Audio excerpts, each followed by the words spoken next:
County is offering free coronavirus testing and no health insurance is needed.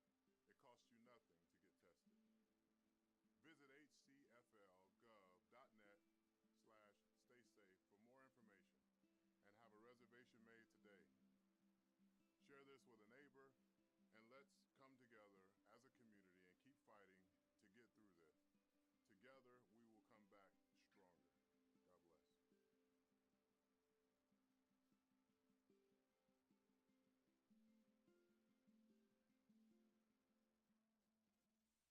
Hillsborough County, along with local and federal health experts, are encouraging residents to wear cloth face masks to cover their nose and mouth when in public to help stop the spread of COVID-19. There are not enough surgical face masks for everyone, and available ones should go to healthcare workers and first responders. It's easy to make your own face mask out of common household items. The CDC and U.S. Surgeon General say you can use an old scarf, bandana, or make one using a t-shirt plus 2 rubber bands. Cut part of the t-shirt into a square, fold it from the bottom to the middle, then from the middle to the top. Repeat those steps one more time, then add a rubber band to each side. Bring each end to the middle, then secure around your face. They should fit snugly but comfortably.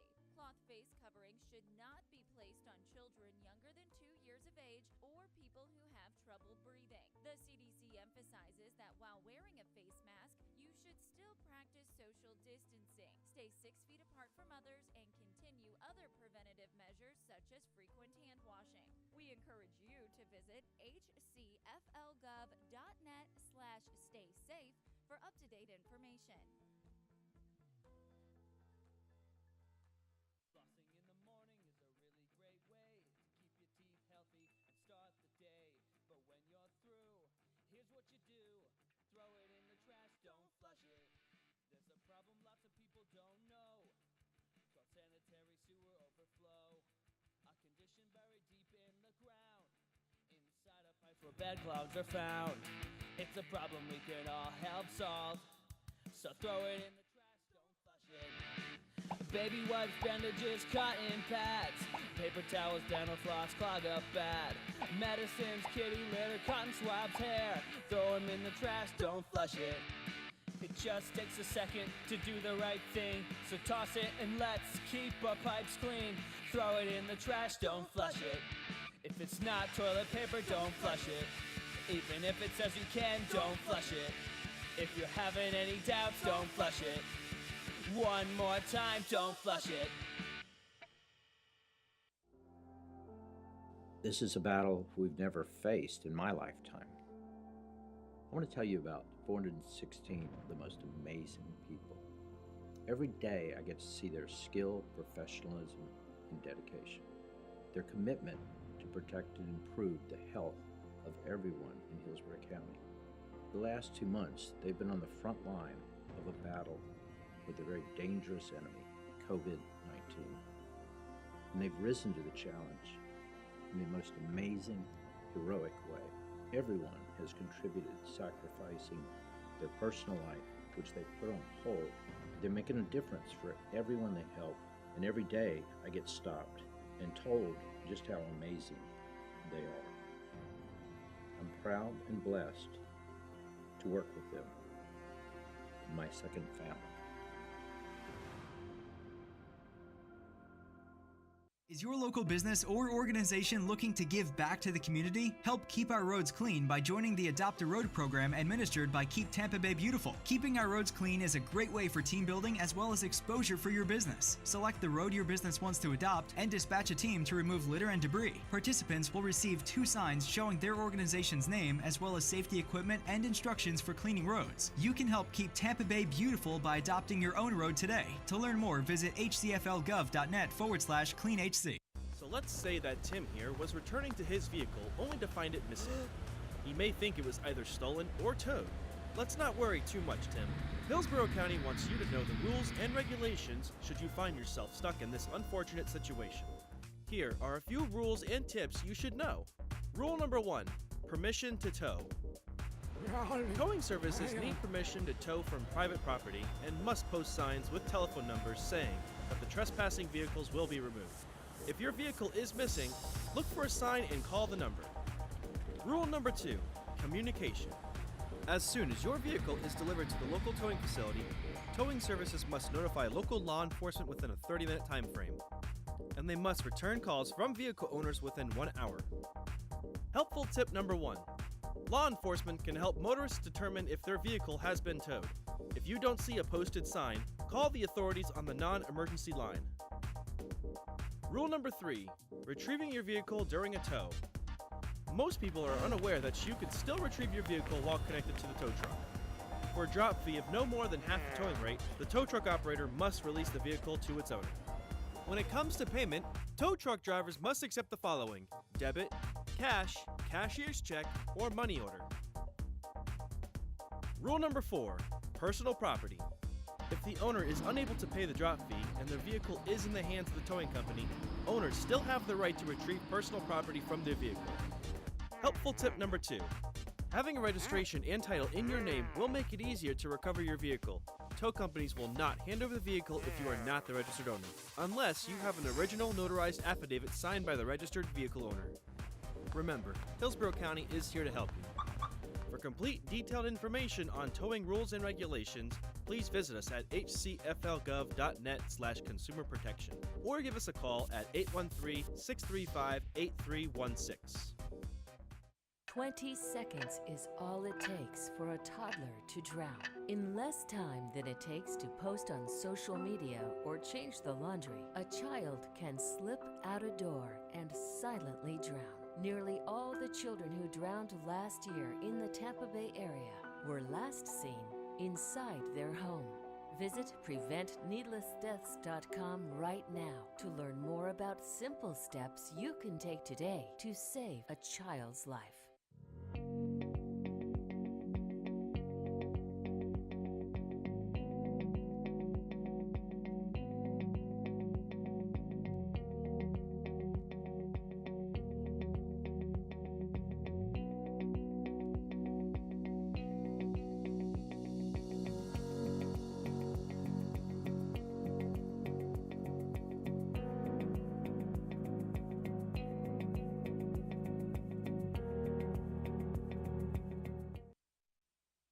Hillsborough County has teamed up with the Department of Health and other public health and safety agencies to address any impacts the virus may have on our local community. To help prevent the spread of the coronavirus, here are a few tips you should know. Practice proper hand washing by using soap and water and wash for at least 20 seconds. Use alcohol-based hand sanitizer if you cannot wash. Avoid touching your eyes, nose, and mouth. Cough and sneeze into a tissue and throw it away. Clean, high-touch surfaces frequently. Some examples include doorknobs, credit and debit cards, cell phones, keyboard and mouse devices, and toilet handles. Stay home if you're feeling ill. If you have any flu-like symptoms, avoid contact with the public. Avoid sharing personal items in spaces with those close to you. Seek medical care early if you're feeling sick. Symptoms of the coronavirus can include fever, coughing, and shortness of breath. Seek medical care if you develop these symptoms or if you've been traveling or have been in close contact with a person who has traveled from an area with an ongoing spread of COVID-19. We encourage you to visit hcflgov.net/staysafe for up-to-date information and tips.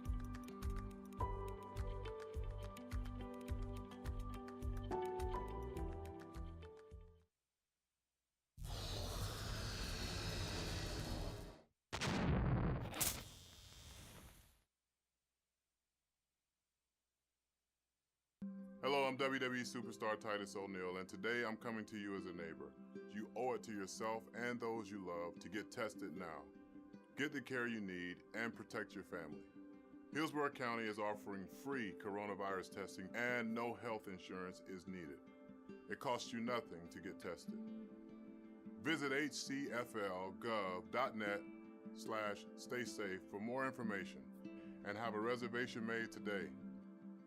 Share this with a neighbor and let's come together as a community and keep fighting to get through this. Together, we will come back stronger. God bless.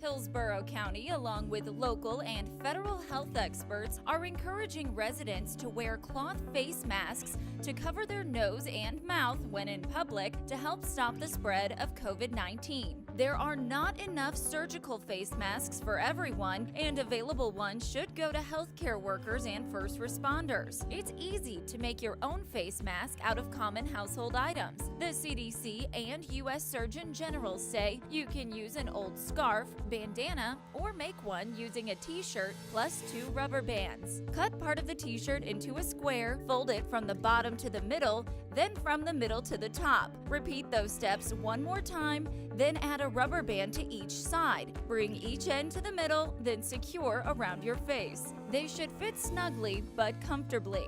Cloth face coverings should not be placed on children younger than 2 years of age or people who have trouble breathing. The CDC emphasizes that while wearing a face mask, you should still practice social distancing, stay 6 feet apart from others, and continue other preventative measures such as frequent hand washing. We encourage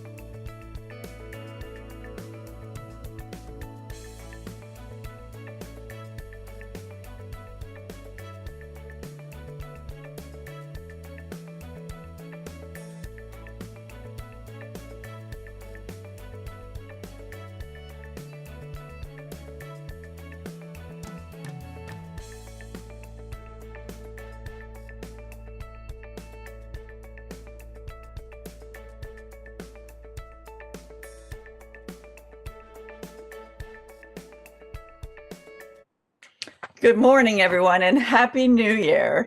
And welcome to this meeting of the HART Board of Directors on January 4th, 2021. The meeting format is hybrid, with our quorum physically present at County Center in hopefully a few minutes, while some of the board members and others are participating virtually. So at this point, I'll call the meeting to order and pledge allegiance to the flag. If you're not in a room with a flag, you can see an image of the flag on your screens.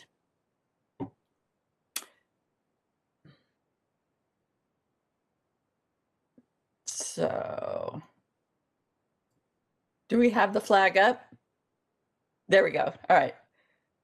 I pledge allegiance to the flag of the United States of America and to the republic for which it stands, one nation, under God, indivisible, with liberty and justice for all.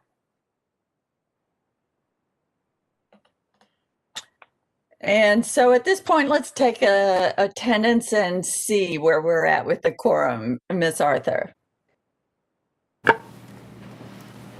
Good morning, Chair. Thank you. This is Danielle from HART. Mayor Castor. Here. Morning. Director Hudson. Here. Director Johnson. Here. Director McLean. Here. Director Myers. Here. Director Schisler. Here. Director Williams. Here. Director Frazier.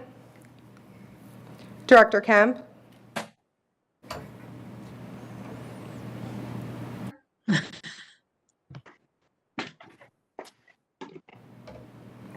Director Overman. Here. Chair Smith. Here. Director Vieira. And we do have physical quorum, ma'am. Thank you. And thank you to everyone for rushing in, some of you from your morning other appointments and issues. So HART General Counsel Julia Mandel will read the rules into the record for participation in a hybrid meeting. Recognized. Thank you. If staff can send me the newest version of those, I did not see those sent to me.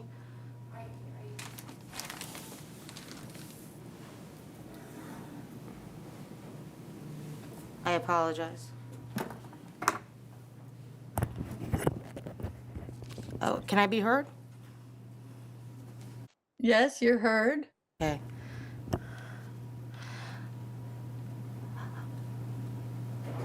Well, thank you for your participation in this hybrid meeting. We have a physical quorum present in place as per most recent executive orders.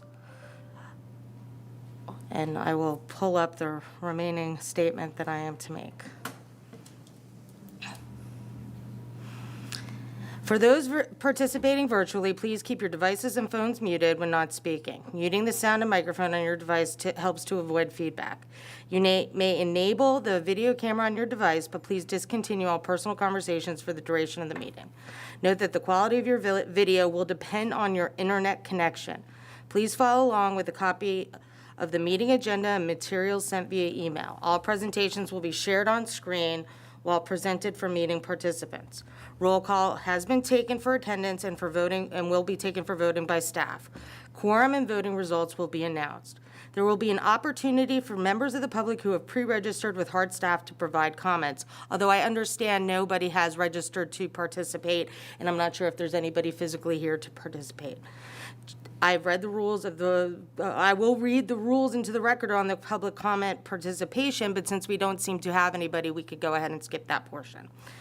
When you want to provide a comment or ask a question, please signal that you want to speak by activating the hand button on your screen. The hand will turn blue when activated. The names of those raised hands will be called in order for the chair to acknowledge, then participant may unmute their device or mic and speak. Please speak your name before your comment. Presenters, please note that all presentations will be controlled by the HART staff.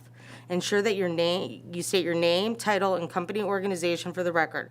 Please say next slide when needed, and staff will progress through the presentation. Thank you. Thank you, Ms. Mandel. And at this point, this brings us to our second item on the agenda, to welcome our new Chief Executive Officer. And I am very excited and optimistic to be starting the new year with a new permanent CEO. And I'm very happy to offer a warm welcome on behalf of the board to Ms. Adelie Legrand, our new HART CEO, who is with us today for her first HART board meeting. Mrs. Legrand, would you like to say anything?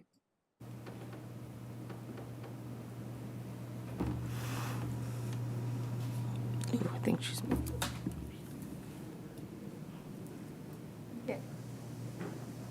Can't hear you. And we see you. Okay, great.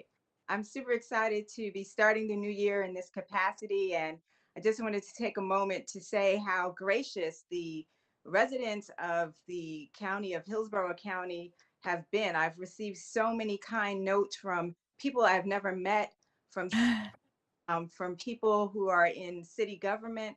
And through this exchange, I learned that I'm the first Black permanent CEO for HART, and I didn't even know that. So I'm super excited, and I'm honored not only to serve as the CEO, but to serve in this historic role at this time. So thank you, and I look forward to moving forward with the team internally and externally.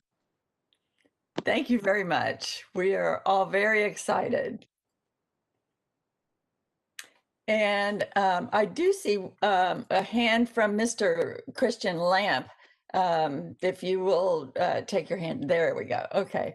And that brings us to elections and appointments. And Ms. Julia Mandel, you are recognized to conduct the election of HART officers.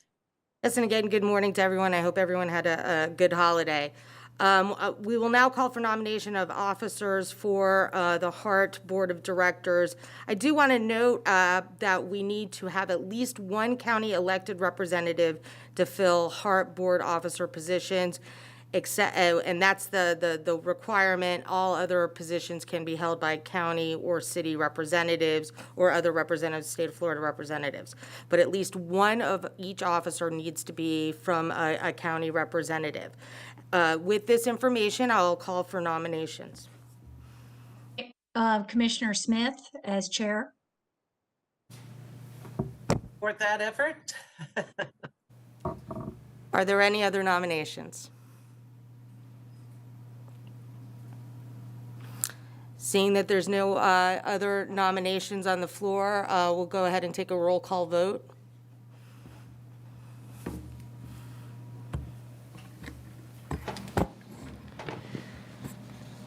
Thank you. This is Danielle. Director Castor? Yes. Director Hudson? Yes. Director Johnson? Yes. Director McLean? Yes. Director Myers? Yes. Director Schisler? Yes. Director Williams? Yes. Director Kemp? Director Kemp? Yes. Thank you. Director Oberman? Yes. Chair Smith? Yes. Director Vieira? Director Vieira? Yes. Yes. No. The motion passes unanimously. Thank you. Thank you all, board members, for your confidence in giving me another term as chair on this body. I have enjoyed the opportunity to work closely with this board and with the staff and Council of HART over the last year, and I look forward to our next year of working together to move transit forward in our county. And with that, Ms. Mandel, will you continue with the vice chair and third position? For the next officer, I will call for nominations for the vice chair, and it could be from any member of the HART Board of Directors. I would like, this is Gil Schuster, I'd like to nominate Melanie Williams to continue as vice chair. Second. For nominations. With that, I'll ask for a roll call vote on Director Williams to serve as vice chair. Director Castor? Yes. Director Hudson? Yes. Director Johnson? Yes. Director McLean? Yes. Director Myers? Yes. Director Schisler? Yes. Director Williams? Yes. Director Kemp? Yes. Director Knight?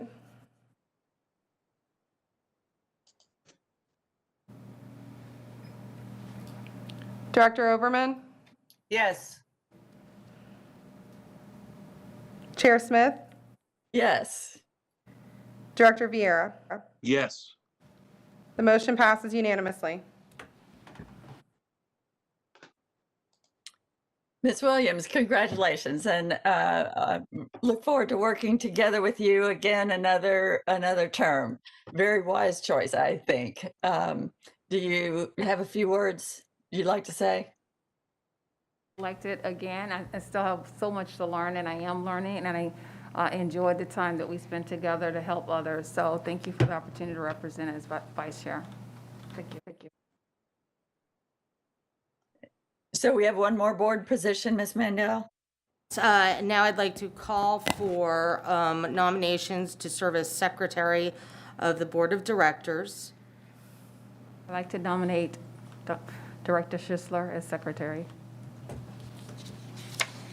Second. Are there any additional nominations? And with that, I'll ask for a roll call vote to be taken on the nomination of Director Schisler. Director Castor, Yes. Director Hudson, Yes. Director Johnson, Yes. Director Myers, Yes. Director McLean, Yes. Director Schisler, Yes. Director Williams, Yes. Director Kemp, Yes. Director Overman, Yes. Chair Smith, Yes. Director Vieira. Yes. The motion passes unanimously. Congratulations, Director Schisler. You've been a very hardworking secretary of this board, and I look forward to another year working together. Do you have a few words you'd like to say? Much for the confidence, and I hope keep doing the best I can do. It's a great board to work with, and we're getting a lot done. We'll see what we can do this year coming up. Thank you. Thank you. And now, board members, we have three kinds of appointments to make to get today to various boards and committees. There are two HART committees with board member participation that are appointed by a full board vote, and three external. Oh, no, we have five external boards that also require a full board vote. And then we have three internal HART committees whose members are entirely board members, and the chair appoints board members to those committees based on member interest, as you all have indicated in our annual survey. So at this point, Ms. Mandel, I think it's appropriate for council to moderate the votes by the full board on the ones requiring a full board vote, and then pass back to me to chair the part where the last three internal board appointments are made by the chair. Do you agree? Yes, I think that would be appropriate. Right. Take it away. You're recognized. We've got two HART committees that we will need to have full board votes on. The first is the Litigation and Claims Committee, and we need to appoint both a member and an alternative. And I would recommend that you try and appoint as many alternatives as possible, because things do come up, especially with litigation and claims, where you really do need to have that as an option just in case a member cannot attend. So starting with the Litigation and Claims Committee, for the board member, I'll go ahead and take nominations for that one committee member. Are there any nominations? I'll nominate Louis Vieira. And I can nominate since I'm not chairing, correct? That is correct. I'll nominate Rena Frazier. Okay, are there any additional nominations? I'll nominate, Councilmember Schisler. Okay, well, are there any, so we have three nominations. Are there any additional nominations? If I can ask a member of staff to go ahead as I call for a vote on each item, that we go ahead and do it as a roll call vote, and then also go ahead and keep a tally. So the first nomination for the member of the Litigation and Claims Committee was Louis Vieira, Director Vieira, and if I can go ahead and have a vote taken for him. Needs to speak, if he may. Director Vieira, you're recognized. Thank you very much, and I appreciate the nomination. I looked over this previously before, and given the fact that I presently have I'm of counsel at a law firm, and I handle defense matters involving automobile accidents. Just given the possibility for HART involvement in a case, because it does happen once or twice a year. I think I would be great at this committee because this is what I do for a living.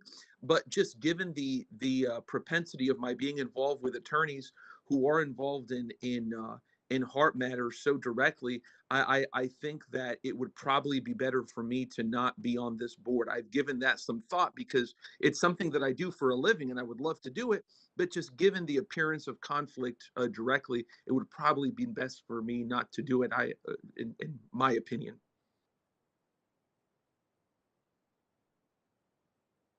The nomination.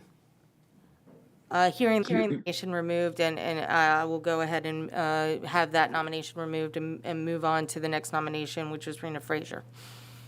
I'll go ahead and take a vote for that.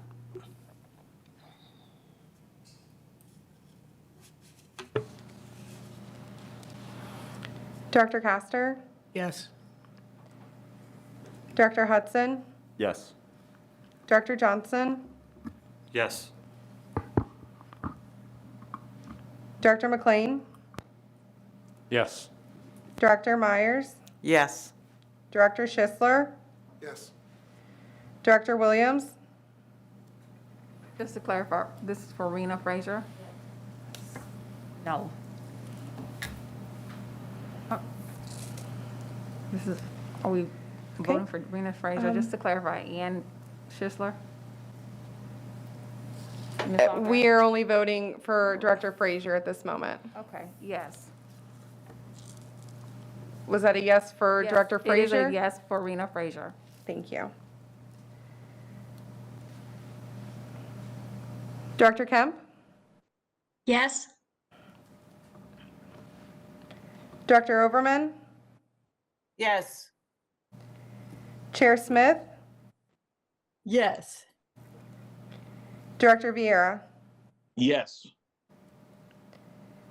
Her nomination appears to have passed unanimously. Since that passed unanimously, I don't believe we need to go to a vote on Director Schisler. However, I would point out that the next action is for an alternative to that board. So I'll go ahead and take nominations on the alternate for that board. If it helps to rush things, I would nominate Schisler and Rena Frazier as alternates. And in that particular order, I'm sorry, Mr. Hudson, if he would be available as an alternative as well in that order. I don't know if we need two alternates. We probably Okay. only need one. So we can make a nomination for one, or we can make two separate actions. Yeah, I thought that your original point was that quite often you need more on this particular committee. If not, Oh, no, yeah, then we'll stay with the Schisler. one has been vacant for some time. There has been an alternate that's been vacant for a period of time. So Oh, I'm okay. just recommending that we go Excellent. ahead and, All right. if there are, my point was, is if there are any alternate positions, that we go ahead and take an action to make sure those are filled, just in case, because a lot of times those have stood vacant. Okay, I'm sorry, I misunderstood. Oh, no, I So I apologize if I was nominate Councilman Schisler. Thanks for clarifying. I thought the same thing. Thanks. Okay. Second.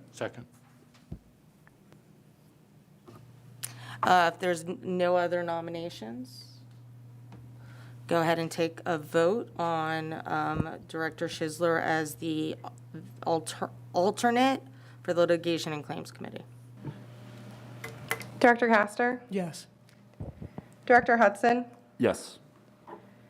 Director Johnson, Yes. Director McLean, Yes. Director Myers, Yes. Director Schisler, Yes. Director Williams, Yes. Director Kemp, Yes. Director Overman, Yes. Chair Smith, Yes. Director Vieira. Yes. The nomination passes unanimously. Okay, and before we get to the next one, is somebody else, I see a couple of hands raised. Director Vieira, are you, is that your hand raised from before? Yes, ma'am. I'll take that down. Thank you. And Director McLean, your hand is raised? Would you? It is for the next opportunity. Madam Chair. You're recognized. Right. For the ADA board, I'd recommend Director Smith as chair and Director Vieira as the alternate. And I was going to ask, though, Director Vieira, if given that both of us have expressed interest in this committee, and Director Vieira has a lot of experience, I have a little, but I was, especially since I've just been elected chair, if Director Vieira would like to take the possibly the member status and state, and I would take the alternate, I would be more interested personally in handling it that way. And Madam Chair, if I may, this is Vera. I appreciate that, and I'll accept that if I may. And I appreciate your leadership and courtesy. Thank you. Thank you. So with that, I'll nominate Director Vieira for the member.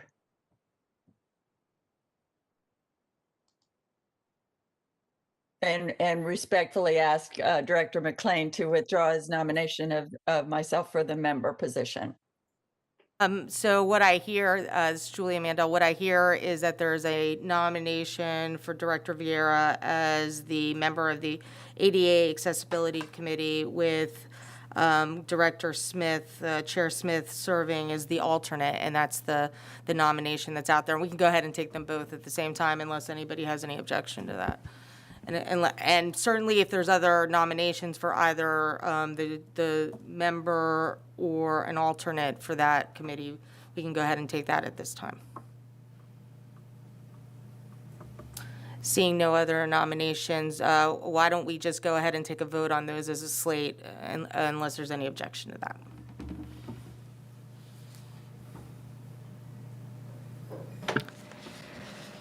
Thank you. This is Danielle. Before I take the roll call vote, I did want to mention that Director Knight has joined the meeting. Director Castor? Yes. Director Hudson? Yes. Director Johnson? Yes. Director McLean? Yes. Director Myers? Yes. Director Schisler? Yes. Director Williams? Yes. Director Kemp? Yes. Director Knight? Yes. Director Overman? Yes. Chair Smith? Yes. Director Vieira? Yes. The nomination passes unanimously.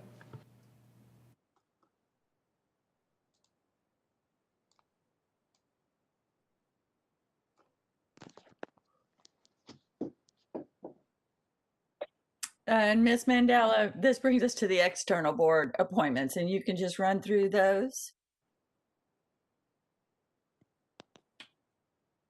The next one is the Tampa Historic Streetcar Board.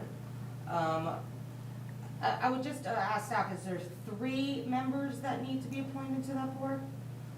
It appears there's 2 vacancies right now and 1 current member serving, so, excuse me, the microphone's not turned on? Oh, I apologize, I thought it was still on. For the Tampa Historic Streetcar Board, we need 3 members to serve with alternates as well, so I would ask that we have a nomination for 3 members to serve so that we don't have vacancies on that board. Are there any nominations? And you can do so as a slate so we can see if this can get moved along. I'd like to make an observation. Are the meetings still scheduled for Wednesday afternoons on the same day as the Board of County Commission meetings? That is my understanding. I'm being told by staff that it is.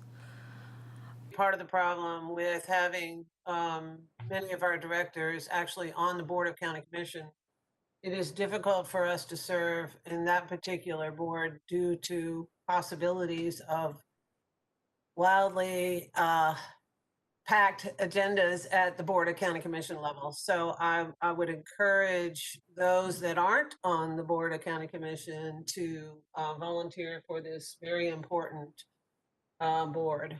And I'll stop there. And I would also point out that there are still 2 vacancies on this board of directors from the state appointments. We're going to be working with the state to try and get those filled as soon as we can, because I know that those are sitting out there. So I would encourage you to fill up these boards as much as possible because it does become an issue. That being said, if there are vacancies that cannot be filled, hopefully we can get those other vacancies filled and move those folks into some of these vacant positions upon an additional vote of this board. So, because I do understand that there is conflicts with the members who are on the Board of County Commissioners. So I think that's a really fair observation to be making. So at this point, we can go ahead and see if we can't get some membership filled for the Tampa Historic Streetcar Board, and would take a slate of nominations from there. I'll nominate myself. You, Director Williams, for stepping up. And if I may, just to confirm, when does this board meet? Just to confirm. This is Danielle from HART. This board typically meets every 3rd Wednesday at 2:30 p.m. Okay. I'll volunteer. It may be difficult at times with picking up my son at school. But that would be maybe one set of every 3 or 4 times. So I'll volunteer to be on the board, if I may. Thank you, Director Vieira. And Director Johnson has expressed interest in the board, so I'll nominate him. And that gives us 3 so far. And Madam Chair, just to add a 4th, I'll nominate myself also if there is a need. Okay, Director McLean, we could use an alternate for that board. Would that work for you? Work fine, thank you. All right, so that gives us a slate of Johnson, Williams, Vieira for the member, and McLean for an alternate. Do we want to vote on that as a slate? Do we need more alternates? Yes. There's a potential for 3 alternates there, so if there's anybody else who would like to nominate themselves to serve as an alternate. I'll nominate myself to be an alternate for this one. Okay. Hudson. All right, so the slate has now been added to include Director Hudson as an alternate, and unless there's any additional nominations, we could go ahead and vote on that as a slate.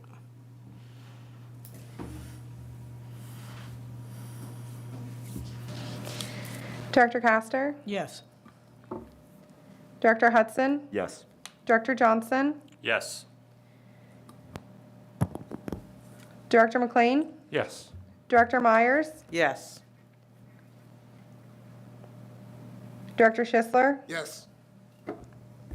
Director Williams? Yes. Director Kemp? Yes. Director Knight? Yes. Director Overman? Yes. Chair Smith? Yes. Director Vieira? Yes. The nomination passes unanimously. Thank you.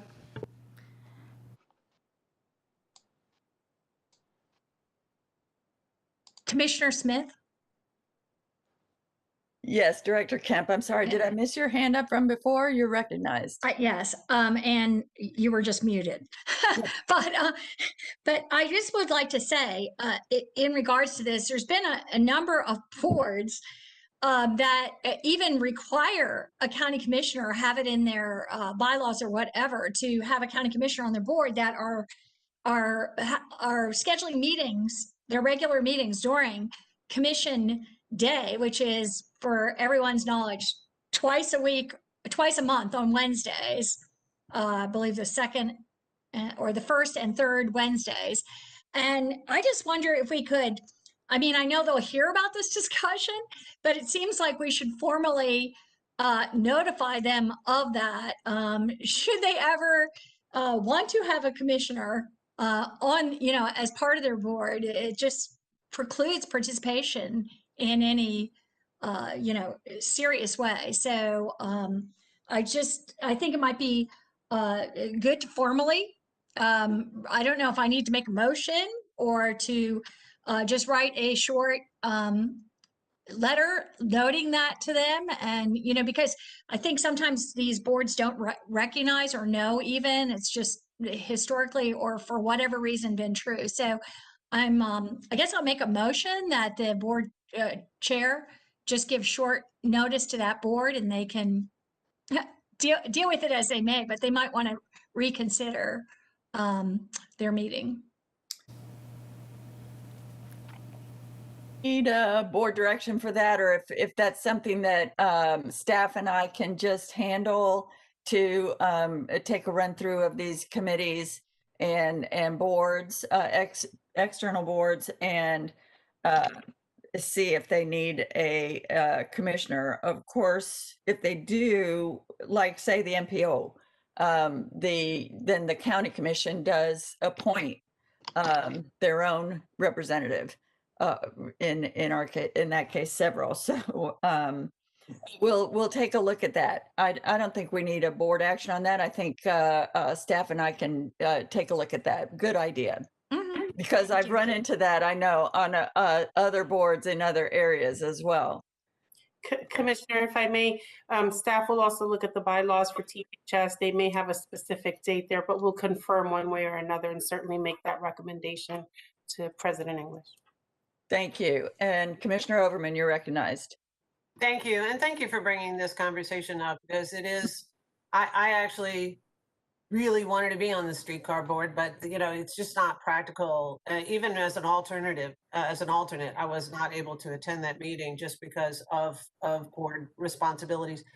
I do know that a majority of boards have published or in the process of publishing their calendars for the year and planning out those meetings. The Board of County Commission has that they're published, and then we include our Board of County Commission supplement boards that we all sit on, as part of our main calendar. So I would encourage that the calendaring be established in January or December of the previous year to allow for effective volunteering and nominations of these subboards that are part of HART, but also are critically important to HART's operation and functioning. And I know this board has, a major commitment to success, and we want to make sure that the board members are able to actually do the work that they are, they volunteer to do. So if we could, and it probably doesn't take a motion, but it does take a review of our bylaws and our operations to see if there is a way that these additional boards appointments can publish their calendar the first part of the year, so that, or when we do the survey, so that we're able to actually volunteer effectively. And I'll stop there. I don't think it requires a motion at this point, but I think we do need to address that issue. Thank you. Good discussion. And I know the streetcar is very important to you, Commissioner Overman. So it is something we should try to work out. And Commissioner Kemp, is your hand still up from before? Thank you. And that takes us to the MPO appointments. Ms. Mandel. Appointments to the Metropolitan Planning Organization Board. Why don't we go ahead and take nominations for both a member and for an alternate? I have a question. Yes. If individuals are already on the MPO in another capacity, can they serve the dual representation? I don't think you can serve the dual role. I'd have to look at our bylaws just to double check that, but I don't believe you can serve in that dual role. So if you sit, say, as a Board of County Commissioner, or you sit as mayor or a board appointment, then you're sitting in your capacity, that capacity, not as a member of this board. So unless there's something in the bylaws I'm unfamiliar with, and I'm seeing the staff tell me no. So So we will need to have nominations of members of this board who don't already serve in that capacity. I nominate Director Williams.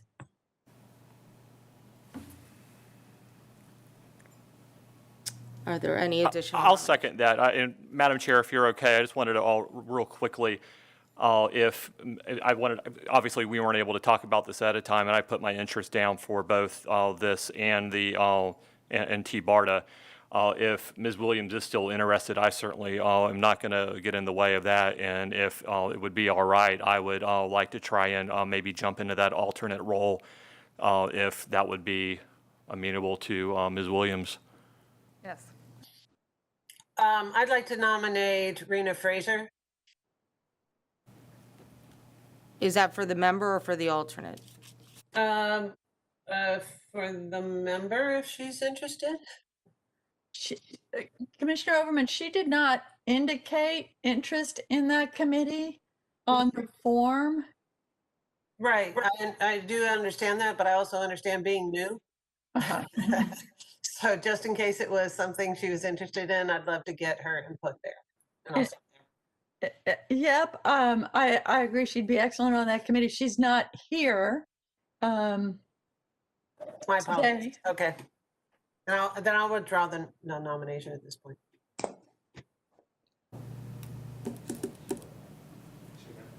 Are there any additional nominations? Do we want to go ahead and vote on this as a slate with Director Williams serving as the member and Director Johnson serving as the alternate? Yes, we do. Okay, Yes. we'll go ahead and take a vote on that slate. That was Director Johnson who had expressed interest and was offering himself to step into the alternate role. Is there any other board discussion or anybody else wants to nominate themselves or someone else? I may have missed this, and I apologize. Did Director Hudson have interest in serving on MPO? Did he express that? I appreciate the thought, but I do not at this time. Thank you, there, Councilman.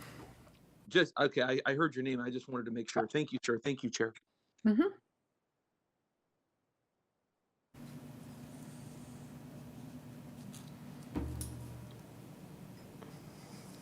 Board discussion, Ms. Mandel. There's no further board discussion or any other nominations.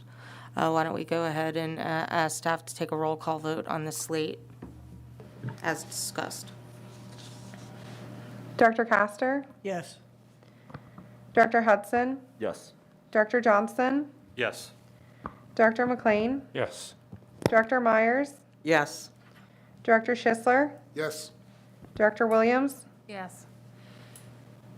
Director Kemp, Yes. Director Knight, Yes. Director Overman, Yes. Chair Smith, Yes.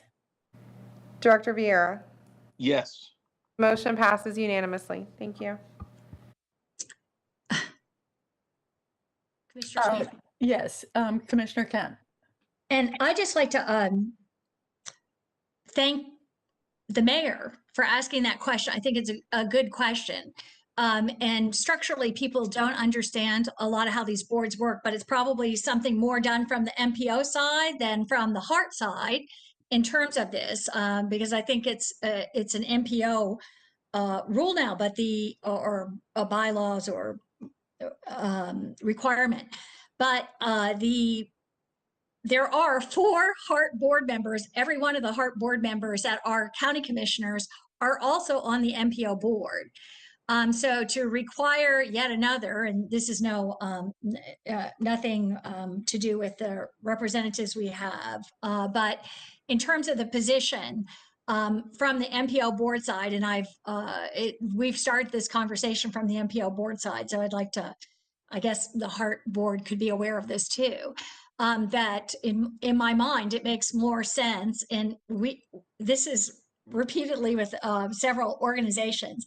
it makes more sense that we would, at the MPO, have some kind of ex officio members there, but that are staff members that have more of a overall view of the system in terms of advising the MPO as it moves forward in transportation throughout the county, rather than a board member at HART. So anyway, I just like to bring that up because it seemed apropos to the suggestion that was made and perhaps what we'd be looking at in the future. Thank you. And Director Johnson, your hand is up. You're right. Oh, I had a motion for the next position, if we're ready to move on. I didn't hear you. Sorry, I didn't have the mic on. My apologies. I was just going to go, if we were ready to move on to the next position, I was going to go ahead and make a motion for the T-BARTA board to be able to get rid of my interest there and nominate Mr. McLean if we're ready to go there. You have to vote on the, thank you. And that's noted. But first we have to do MPO and then Transportation Disadvantage Coordinating Board. So if there's no further board discussion, Ms. Mandel, we can take the vote on the MPO. Determined. The next board is the Transportation Disadvantage Coordinating Board. And we need a member and an alternate member. And again, I think for time's sake, we can go ahead and do that as a slate if you prefer. How many members do we need for that? Member and one alternate. Okay. I will nominate Councilman Vieira, who was the previous chair of that board. I'm the current chair of that board from representing the MPO. So I'll nominate Luis Vieira for the member and Councilman Schisler for the alternate. Okay, are there any additional nominations?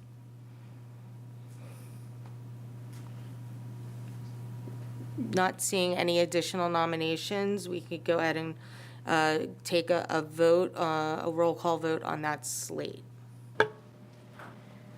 Director Castor? Yes. Director Hudson? Yes. Director Johnson? Yes. Director McLean? Yes. Director Myers? Yes. Director Schisler? Yes. Director Williams? Yes. Director Kemp? Yes. Yeah. Director Knight? Yes. Director Overman? Yes. Chair Smith? Yes. Director Vieira? Yes. The nomination passes unanimously. Thank you. All right. And Director Johnson, you are recognized here on the T-BARTA board. Since I had already expressed an interest, I wanted to be able to withdraw that, and I'll nominate Mr. McLean as the member for the T-BARTA board. For those That's seconded. Okay, and for those of you who do not aren't following along the expressed interest, that was it for those who have expressed interest. Is there anyone else who wants to express interest in serving on the T-BARTA board?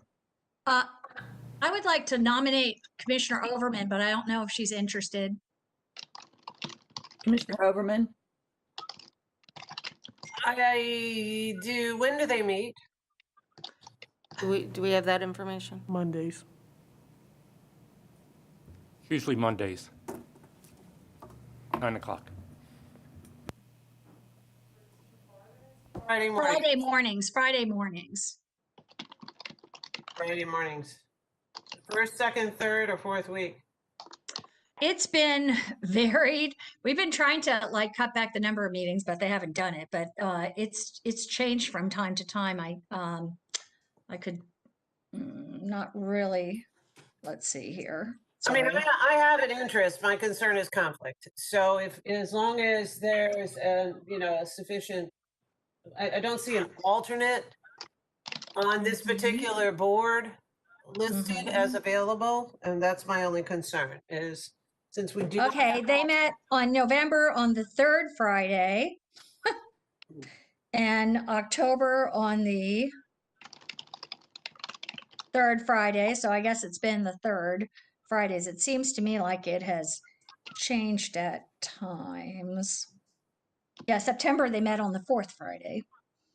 I mean, I won't turn down the nomination. But like I said, I'm just a little concerned since there's not an alternate in this particular board. And that may be because of their bylaws that they don't permit an alternate to sit on behalf of the board member. Yeah, I don't think they do have an alternate position. Okay, well, I'll accept the nomination. However, if, I'll accept the nomination. Okay. I see a hand up, Director Johnson. Yes, quick question, and maybe this is for Ms. Mandel. Can you tell me how many appointments that the BOCC already has for T-BARTA, if any?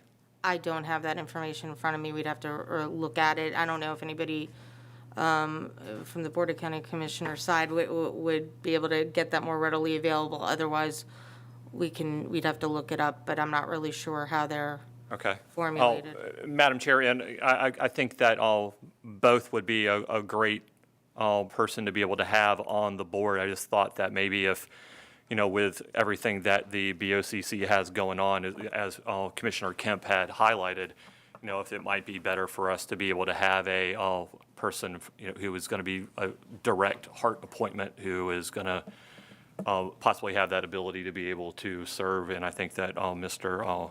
McLean has been doing that for at least the last year. So I just wanted to be able to see kind of what the appointment makeup on that was. I looked it up really quickly. It appears there is one member, Commissioner Kemp, who is serving on that the T-BARTA board as of now. And in terms of the other makeup, it is both a mix of mayors, Mayor Castor's on it, as well as Mayor Kreisman from St. Petersburg, a commissioner from Pinellas County.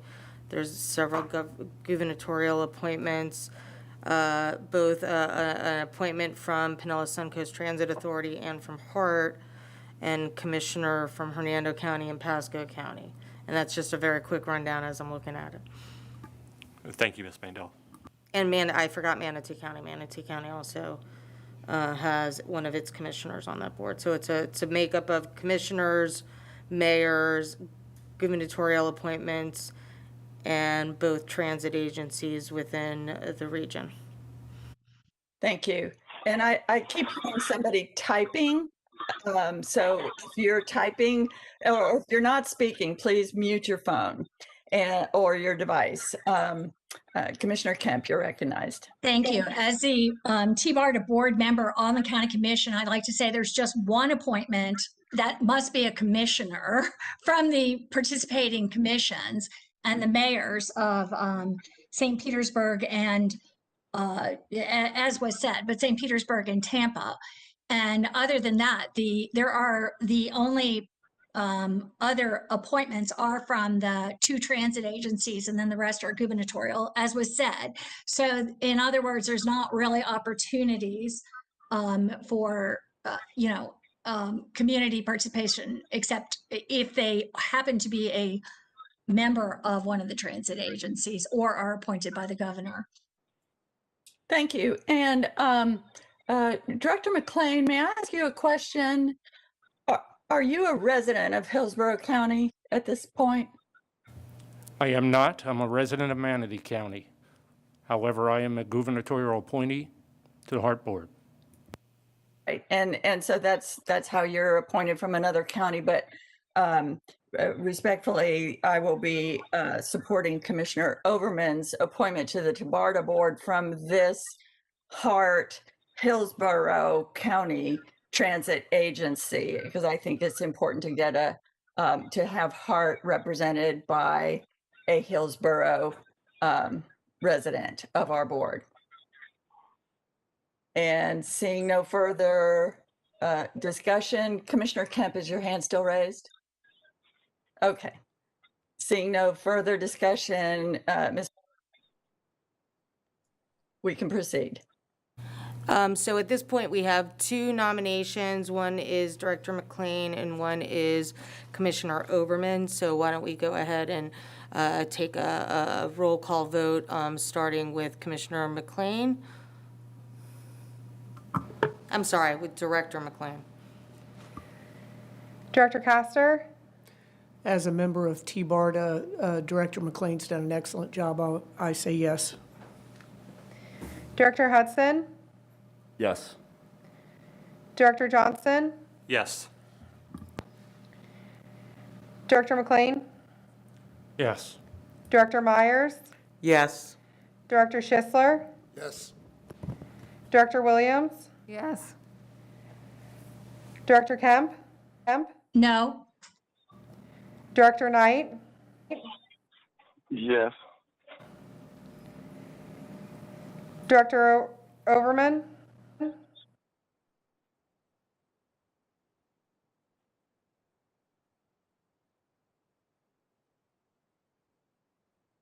Sorry about that. I'm juggling a little bit. We are taking the vote on Director McLean, who's not a resident of Hillsborough County, as the representative from TBARDA. Is that correct? I'm sorry. Yes. I'll say no. Thank you. Chair Smith? No. Director Vieira? Respectfully, no. Okay. Director McLean has 8 votes. Did you want me to go ahead for Director Overman as well? We don't technically need to take that vote, so no, if the majority has been achieved.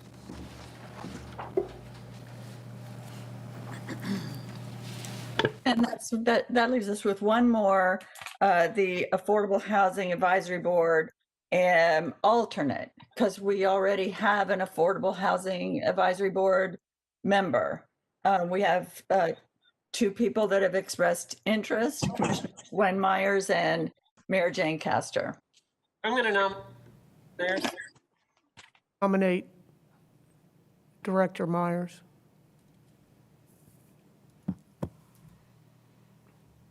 Are there any additional nominations?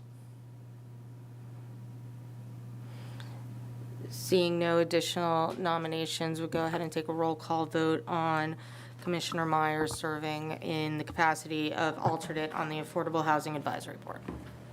Director Castor? Yes. Director Hudson? Yes. Director Johnson? Yes. Director McLean? Yes. Director Myers? Yes. Director Schisler? Yes. Director Williams? Yes. Director Kemp? Yes. Director Knight? Yes. Director Overman? Yes. Chair Smith? Yes. Director Vieira? Yes. Motion passes unanimously. All right. Thank you. And that brings us to the internal board appointments, and they are, I'll appoint those members as the chair. And I can easily appoint those members who have expressed interest in each board. We could use a couple of extra on the Operations and Safety Committee, but starting out with the Finance and Audit Committee, if there's anyone who has, let me just read the ones who have expressed interest. So that's Commissioner Pat Kemp, Director Knight, Commissioner Overman, Councilman Schisler, and Director Williams. And that gives us 5 for the Finance and Audit Committee. Is there anyone else who we could go up to 7 and be within historical norms? Is there anybody else who wants to serve on that? Director Johnson, you're recognized. Question for you as far as the committees, and if I remember, I think I was told that all the committees meet the same morning of the, the alternating Mondays, as far as, I think it was like every other Monday that they would actually meet. I want to be able to try and possibly jump on these to help out, but I just want to make sure that I have the right dates. This is Danielle from HART. Our HART committees typically meet the third Monday of every month, starting at 9 a.m., and they generally go operations and safety for an hour, strategic planning, external relations for an hour, and then finance and audit for an hour.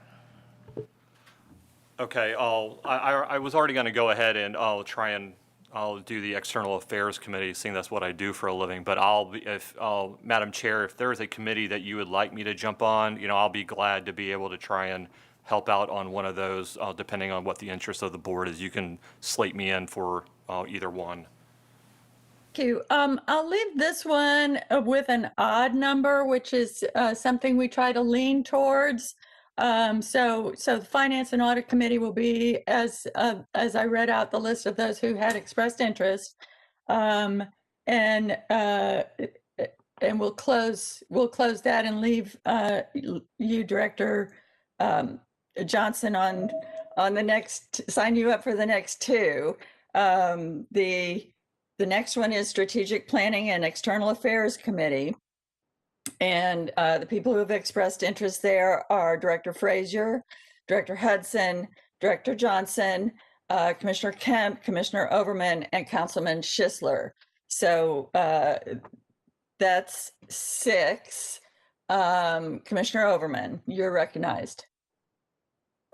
Thank you. And I do think it's important that, again, this is a good example of publishing the calendar to make sure folks are available, because these 3 meetings have migrated between the 3rd and the 4th meeting. They do go in order of operation and safety, first thing in the morning at 9. So strategic planning and external relations is at 10. And HART and Finance and Audit Committee starts at 11. So if you're on any or all of these committees, you are in a board meeting from 9 o'clock until noon or more. And as we discussed with the Finance and Audit Committee, or I wanted to bring up as part of that meeting, it's at that meeting that we review all of the contracts and financials and audits and everything that comes to the board of directors that ultimately hit our agenda for our regular meeting. So they are robust meetings, and they're good meetings, and you learn a lot. So I just wanted to bring that to the attention of all the members that are volunteering to serve in this capacity. They're great meetings that you learn a great deal, especially if you're relatively new. It's a great place to really get your orientation up and to speed. But I did want to make a reference to the Finance and Audit Committee. It is the last one of that morning, so they do tend to start sometimes late if the other agendas are long. So, and I'll stop there. That's part of the reason why I had withdrawn my name on the Operations and Safety Committee. It's still there as a board member and a current member. So I'm willing to part with that if somebody else is interested. I'm willing to stay there if we still have a shortfall in the event that we don't have enough members. And I'll stop there. Commissioner Overman, while you're there, which one were you saying you would withdraw from? The Operations and Safety, which is at 9 a.m. on that Monday morning, 3 in a row. So, I mean, it's not to say I won't do it. I'm just saying I prefer to only have 2 meetings that morning instead of 3. Understood. Okay. And Ms. Mandel, you're recognized. Yes, the only thing I just wanted to make sure everybody understood is that once you make these appointments, that you're going to need to be able to have a quorum in order to conduct business.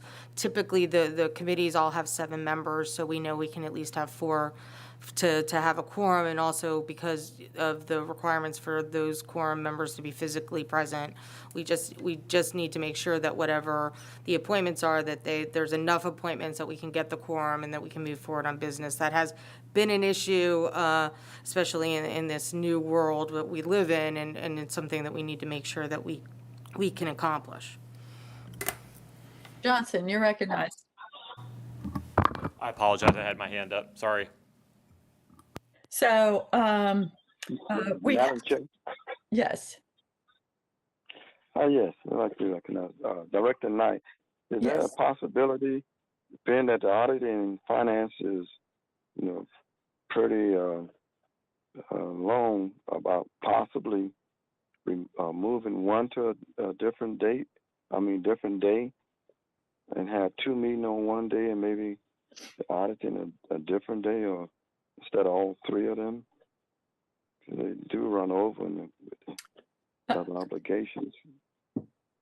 That's a good question. I would imagine it does get hard though, being that we have several members serving on more than one of these committees to then and all of the staff, the HART staff that has to be available for these committee meetings as well as our board meetings to try to achieve that quorum on another day when we have everything set up and rolling. But I'll ask staff, Ms. Arthur, Ms. Pettit, to address that.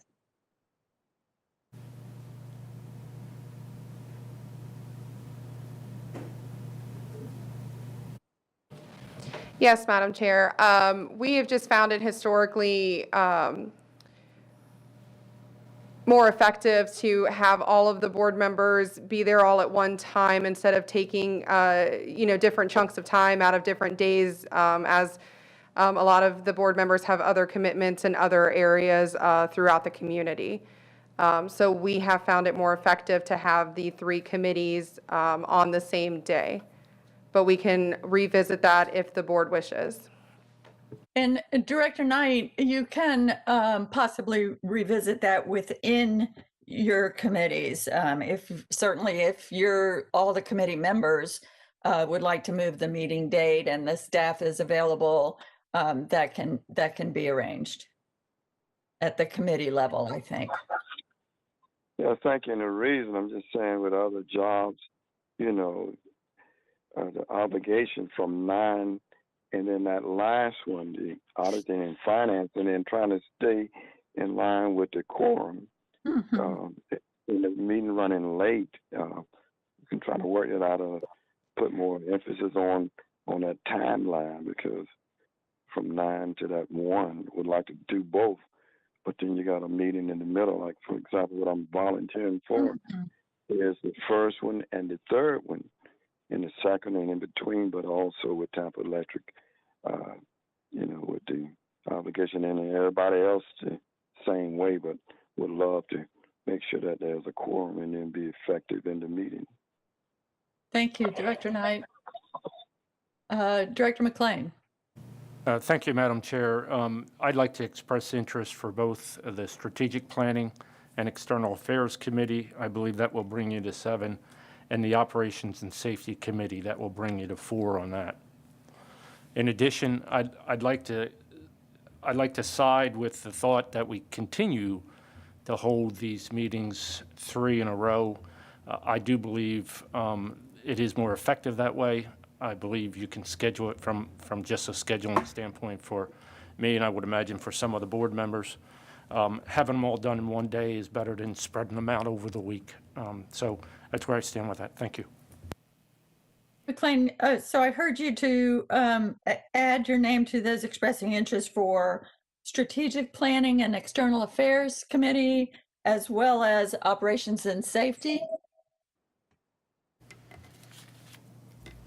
2? Yes, ma'am. Okay, great. Thank you. And Commissioner Kemp, you're recognized. Thank you. Yes, I would just like to say that I don't know where we go with the 3 meetings on Monday, but regularly every single meeting goes long, far longer. So I'm not sure it is the most effective way to schedule all 3 meetings. And it might be something that could be considered in the future. For a little bit of history, I'd just like to tell you, I've been on the HART board since 2016. for a month in 2016 and 2017. And we had 0 committee meetings for the first 2 or 3 years, virtually no committee meetings. So it is a new thing to have reactivated. I don't know about prior to me, those committees, and actually have them meet and discuss, which I think is a very good thing, because I think people need to better review what we're doing and putting out there, and have more discussion than we can have in the board forum.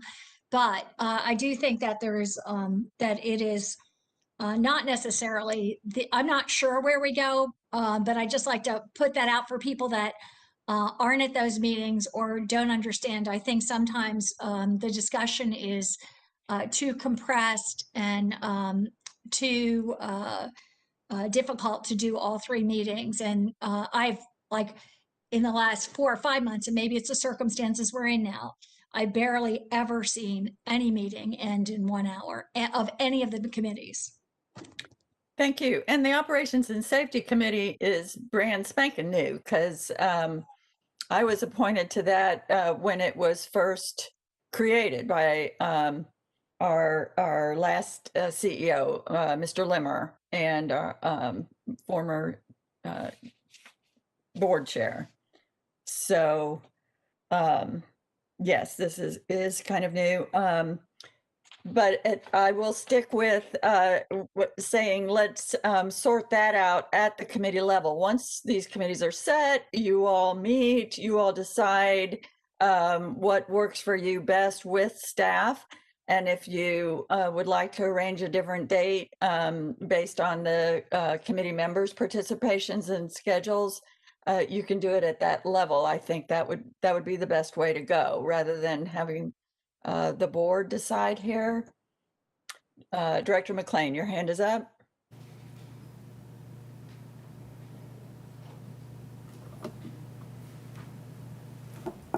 Sorry about that, Madam Chair.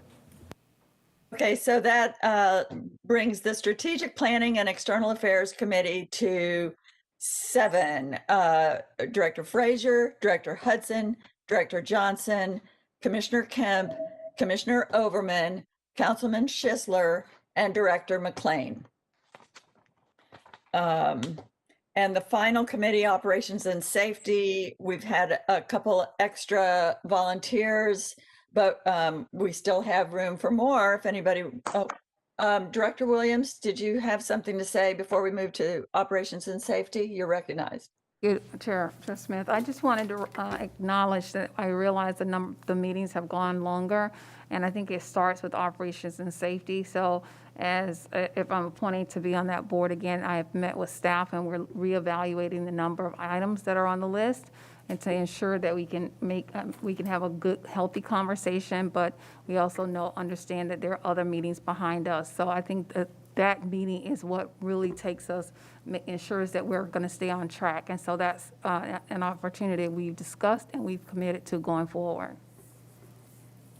Thank you. Okay, so that was Strategic Planning and External Affairs. Finance and Audit is set, and the last one is Operations and Safety. And we now have 5 board members that have expressed interest.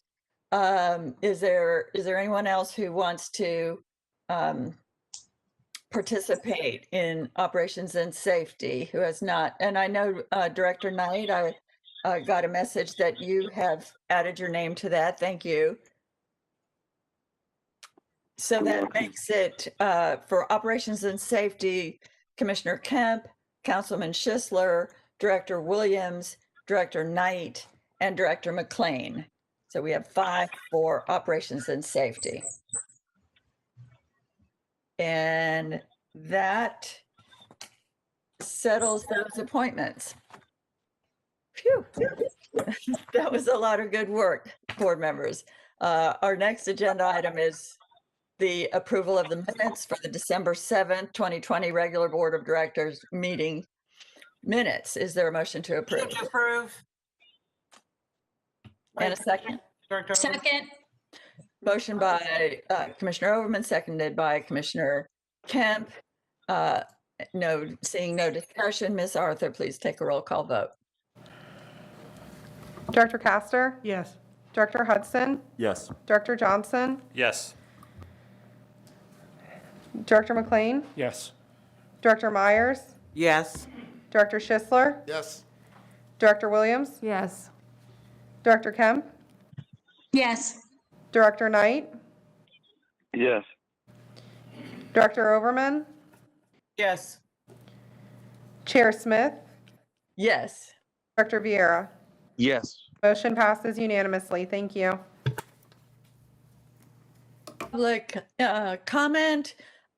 Ms. Arthur, do we have anybody who signed up late since this morning? We had none yet. There is still currently no one pre-registered for public comment or anyone physically present in the room. Thank you. So we can move on from there to item number 6, which is approval of the action items that have not gone through committee recommendations, although they have gone to committees for review. Mr. Scott Drainville, Deputy Chief of Maintenance and Facilities, you are recognized for action item 6A.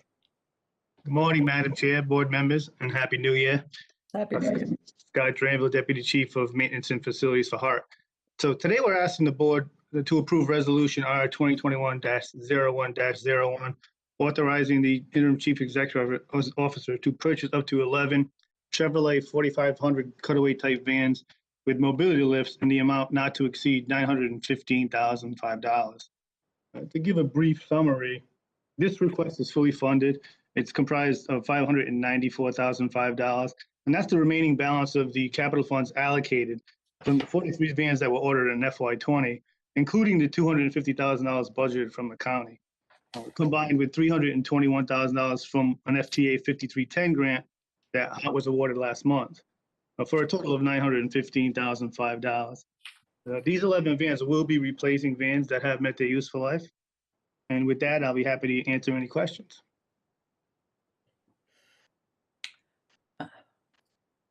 I see no, Councilman Schisler, you're recognized.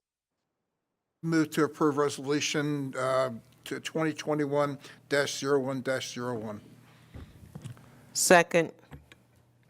Okay, I have a motion to approve resolution 2021-01-01, our first resolution of the year, by Director Schisler, seconded by Director Knight. Seeing no discussion, Ms. Arthur, take a roll call vote. Director Castor, Yes. Director Hudson, Yes. Director Johnson, Yes. Director McLean, Yes. Director Myers, Yes. Director Schisler, Yes. Director Williams, Yes. Director Kemp, Yes. Director Knight, Yes. Director Overman, Yes. Chair Smith, Yes. Director Vieira. Yes. The motion passes unanimously. Thank you. That brings us to item 6B. Mr. Greg Bracken, Director of Paratransit and Flex Services Ops and ADA, you are recognized to present this next action item. Good morning, Madam Chair and board members.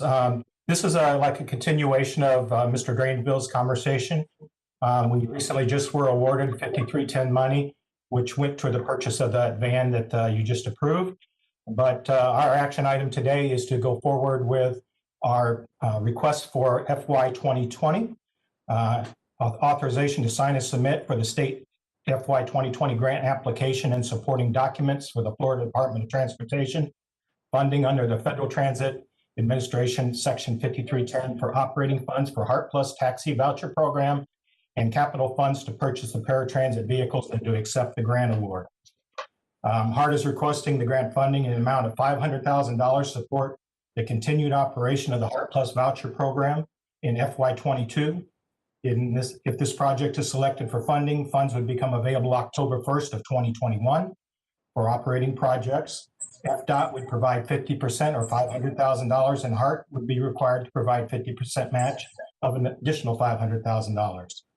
The HART match will be provided by the general funds and including passenger fares and ad valorem tax revenues. HART is requesting grant funding in the amount of $765,000 to purchase up to 10 additional paratransit vehicles for use in the HART Plus services. For capital projects, the FTA will provide 80% or $680,000.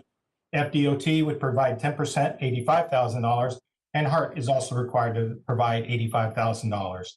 The HART match will be provided through general funds, including passenger fares and ad valorem taxes as well. Any questions?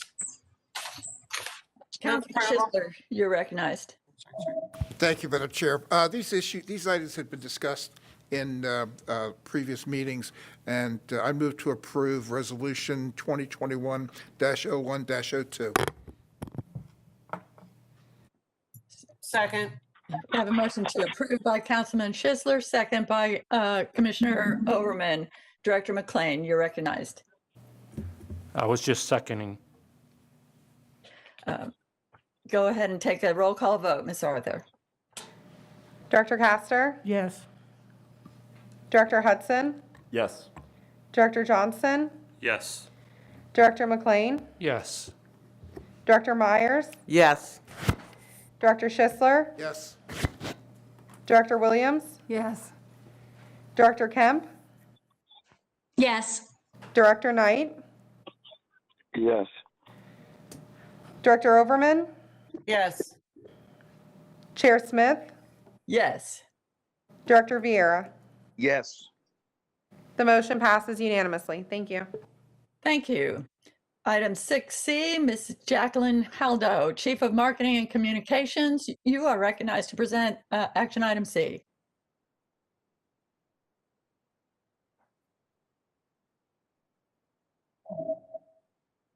Ms. Haldo?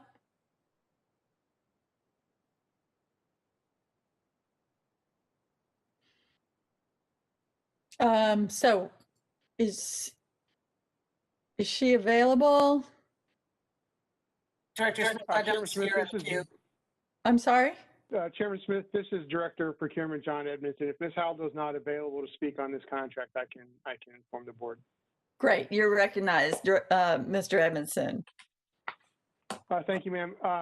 Our ask is to authorize the Chief Executive Officer to modify contract award to Vector Media Transit for the provision of traditional on-vehicle advertising services. The modification will include those vehicles currently utilized in streetcar operations. At present, there are two separate contracts with Vector Media, one to provide bus wraps and one to provide streetcar wraps, each wrap containing advertisements. The contract to provide the streetcar wraps is expiring and is also currently held by the City of Tampa. With that contract expiring and HART already having one contract for transit advertising services, consolidating the two different modes and vehicle types into a single contract will allow for better, more effective contract management by HART personnel. And so we would like to ask for authorization of the Chief Executive Officer to make that modification to include those streetcar items. Thank you. And I understand Ms. Haldo was having a little bit of technical difficulties, but is available now. Ms. Haldo, do you have anything to add? No, thank you, Mr. Edmondson, for saying it perfectly. Great. And Councilman Schisler, you're recognized. Yes, thank you. I got a question. Back in one of my first meetings, there was a lot of discussion regarding the potential loss of our the word right out of my head, of our branding by utilizing so much external advertising. Is this still being considered by the staff and the powers that be? Is this still a concern, or are we past that, or are we overwriting it, or what? Nothing else has been said since then. I am happy to address that. Jackie Haldo again for the record. I think one of the things that we really want to achieve when we put out this one comprehensive solicitation later in the year is to really recognize the branding and the value we have in our own name. So we're going to consider that in the solicitation. And particularly we have a lot of leeway in what we can approve and not approve. We obviously want to honor the revenues, but hold up our name as well. Does that answer your question? Yeah, it was difficult to hear, but yes, I think it does. Thank you very much. Thank you. I'll stop there. Commissioner Overman, you're recognized. Thank you. And I think it is important to not only make sure that we have the process internally to protect our brand, but I do think it's also incredibly important for us to have, in this case, one vendor that manages the outside advertisers that are willing to play with HART.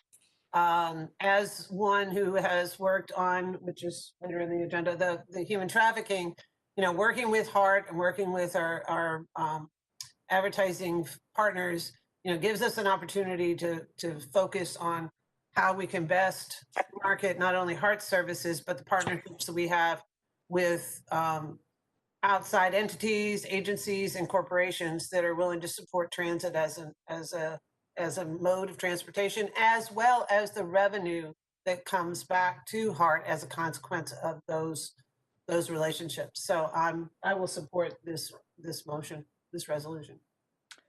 Thank you. Director Hudson, you're recognized. Thank you. I just want to commend staff, I think, for having the foresight to extend this one contract so that there is alignment across both contracts when it comes to expiration. I mean, that's something that I think I brought up in connection with our lobbying procurement discussion. I think it's really important that contract expiration periods are not the proverbial tail that you end up wagging the dog of HART policy. So I just want to commend staff for that. Thank you. Seeing no further discussion, do I have a motion to, let's see, it was Councilman Schisler, you moved approval, right? No, but I will. I'll second that. And second by Commissioner Overman. Ms. Arthur, take a roll call vote. Director Castor, Yes. Director Hudson, Yes. Director Johnson, Yes. Director McLean, Yes. Director Myers, Yes. Director Schisler, Yes. Director Williams, Yes. Director Kemp, Yes. Director Knight, Yes. Director Overman, Yes. Chair Smith, Yes. Director Vieira. Yes. The motion passes unanimously, and I do believe that Ms. Haldo had another comment. Oh, yes, if I may, just to Director Hudson's comment, the one thing that we really realized is important is that we're missing the digital component and what we may be able to leverage. So we're really going to think that through, so it just won't be static advertising moving forward. Thank you. Director Hudson, you're recognized. Sorry, I'm lowering my hand. All right. That takes us to the consent agenda, where we have one item on consent. And Ms. Mandel, will you please explain this item for the record? This is the ratification of the employment agreement with the HART's Chief Executive Officer that was negotiated and signed in a manner consistent with your action taken at the last meeting and is being brought to you for the purposes of ratification. But as I indicated, it was done in a manner very consistent. Both the HART General Counsel, David Smith, as well as outside employment counsel went ahead and made sure that every term within that agreement is within the line of your previous actions. So that's, the action today would just be to vote to ratify the agreement. Right, board members, the agreement is what we approved at our last meeting, but it's just coming up for ratification today on the consent agenda. Move approval of the consent agenda item, please. Thank you. Second. I have a motion to approve by Commissioner Overman, seconded by Commissioner Kemp. Ms. Arthur, take a roll call vote. Director Castor, Yes. Director Hudson, Yes. Director Johnson, Yes. Director McLean, Yes. Director Myers, Yes. Director Schisler, Yes. Director Williams, Yes. Director Kemp, Yes. Director Knight, Yes. Director Overman, Yes. Chair Smith, Yes. Director Vieira. Yes. The motion passes unanimously. Thank you. Thank you. And now we have 3 presentations, starting with Plant City Transit Study Project Update. And we have Nicole McCleary and Vishaka Shiva Raman to make this presentation. Welcome, Ms. Cleary and Ms. Raman. Good morning and thank you. I'd like to say Happy New Year to you all before I get started. Wishing the best for you guys for 2021. Okay, so Nicole McCleary, Senior Project Planner. I'm going to do a brief introduction and then I will hand it off to Ms. Vishaka Shivarama, our MPO Planner. We're going to give you an update on the Plant City Transit Study and letting you know what we've been doing, what kind of recommendations we came up with. Next slide, please, Danielle. Okay. So this study is being led by the Hillsborough MPO in partnership with HART and also Plant City. Next slide, please. So just a little bit of the background. We know that currently there's 40,000 residents in Plant City. Plant City is one of the fastest growing areas of Hillsborough County, and they currently have no transit. So the study area includes both Plant City and unincorporated areas of Plant City. So you can see the blue line is the study area in this slide. Next slide, please. Okay. So for this study, we intended to explore potential transit options. And in doing that, we looked at providing a local circulator service as well as limited route transit service that would connect Plant Cities to other parts of Hillsborough County and then possibly Polk County. Through outreach, we developed some potential alternatives for each of the types of transit services that I just mentioned. So we then evaluated these based on their cost, potential ridership, and other performance measures. So the study will provide a set of transit options that we hope would meet the growing demands within Plant City and could be implemented in partnership with HART and Plant City. Next slide, please. So this is our Plant City project schedule. So we had initially planned to present to you all in December. However, we're in January, so we're presenting now, which is great. And just to let you know that the transit study has been completed. The final transit study has been completed. It will be posted on both the MPO and the HART website once we just finish up a few minor things. But the study itself has been completed. Next slide, please. Okay, so Plant City previously had transit service, and initially we looked at the transit service that they did have to identify what worked and what did not work. Next slide, please. So the previous transit service included 2 types. There was the Strawberry Connector as well as the 28X East County Express. So the Strawberry Connector was actually 4 local routes that were operated by HART from 2001 to 2005, and then operated by the City of Plant City from 2005 to 2008. So these routes came about through funding that was provided under a grant from the Congestion Mitigation and Air Quality Improvement Program. The ridership was at its peak in its early days when it was a fare-free service, but as fares increased, we saw ridership decline. So The greatest annual ridership was 47,000, just over 47,000, and that occurred in 2006, 2007. So the 28X East County Expressway, that took riders from Plant City to downtown Tampa. It did stop in Brandon. This was operated by HART from 2010 to 2017, and the peak annual ridership occurred in 2012. Okay. And that was with just over 14,000 riders. So this trip, it started out with 2 round trips per day, morning and afternoon. And then later, I believe it was in 2012, we went to 1 round trip, morning and afternoon. Next slide, please.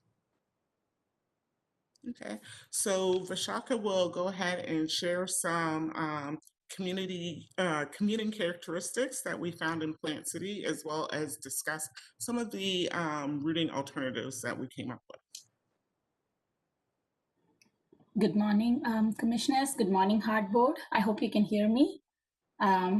Thank you for giving me the opportunity to present in front of you. I would just like to go over the commuting characters and trying to complete what Nicole had presented. So I'm just continuing some of the findings what we had. Next slide, please. So part of what we analyzed in the study was the commuting patterns and household car ownership.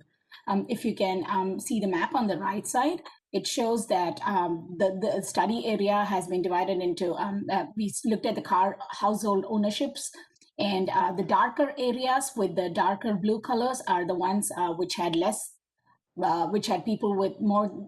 more people with 0 car households, which means that these were the people who really need transit. And as we go away from the downtown, it is okay because there were less people with 0 car households. It was also seen when we analyzed the patterns that 84% of the workers drove alone to work, and the travel commute time was about roughly 24 minutes. There were about 18% of riders who lived less than 10 minutes to work. As I mentioned earlier, about 1.5% of households in Plant City have no vehicle. And these are the people which actually, when we compared with the Communities of Concern map, which is a map developed by Hillsborough County based on people who are low income, minority, and transit disadvantage, we saw that that map coincided with this map, which means that it perfectly falls in line with the people who require transit. Next slide, please. Just to give you another update, so as Nicole had mentioned, currently there is no transit service in Plant City. It is operated by Uber, Lyft, and of course Sunshine Line, but that only gives riders, that gives an opportunity for disadvantaged riders to access places where they need most, which were mainly grocery, shopping, church, doctor appointments, daycare, and community center. The map, when we analyze, shows that the destinations and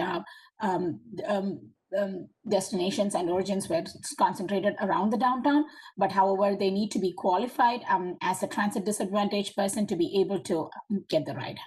Next slide, please.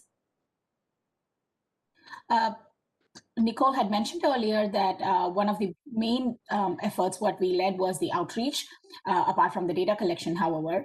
The outreach efforts helped us to identify what the community needed, and that will help us to define some of the alternatives, which I'm going to explain below. Next slide, please. The outreach effort, as the study started in January, we had a focus group meeting, which was held in February. That was kind of a kickoff meeting, which was held in Plant City. At that time, we had around 25 attendees. This was a meeting which helped us to define the primary goals and to identify what the community required. A second meeting was conducted in May 2020. Unfortunately, due to the pandemic, it was conducted in a virtual format.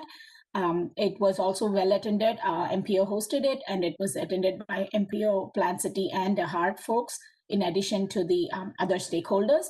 We had a lot of input, and which helped us to present some of the alternatives and get more feedback from the public. In addition to it, we distributed survey to the stakeholders and to the public through their emails, and it was advertised also publicly. This survey helped us to receive feedback and understand more define and clearly define the alternatives. Following this, following the survey and the feedback we received, we were able to narrow the alternatives, and we hosted another MPO virtual public meeting, which was like an open house format. This was presented as a workshop. We had set up a website, and it helped us to identify the goals and reach out to the community even further. The workshop was designed for 3 weeks. It was live, it was designed like an open house where the participants could move from one page to another and get the details about some of the characters, what we had mentioned, and provide their feedback on the preferred alternatives. Following this, we received the survey and we were able to process it. Next slide, please.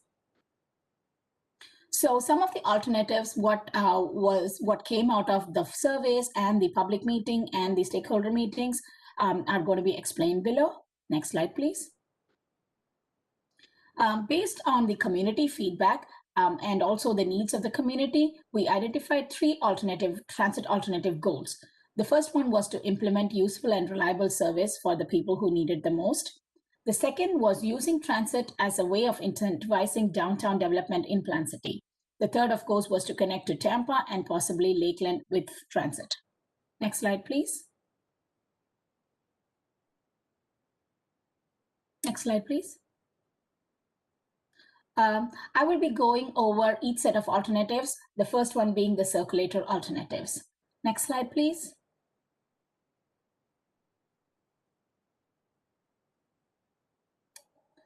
I know most of you would be aware of this, but we assumed the basic assumptions what would be used for cost analysis.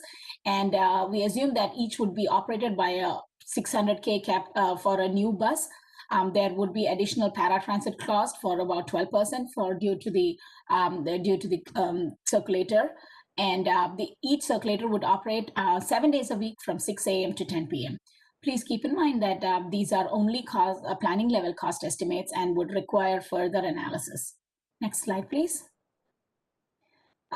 This slide shows you the alternatives. We analyzed 2 sets of alternatives. If you can see in the map, the first one is the red route, the option A, which connects west from downtown. It goes, makes a loop in downtown and then comes all the way to along Redmond Parkway, makes a stop at Walmart, and then gets back to downtown. So that's a loop which is operated by 1 bus. The second option was developed based on further feedback what we received from the public to connect more people and places. So the green route, if you can see on the map, are 2 parts of Route B.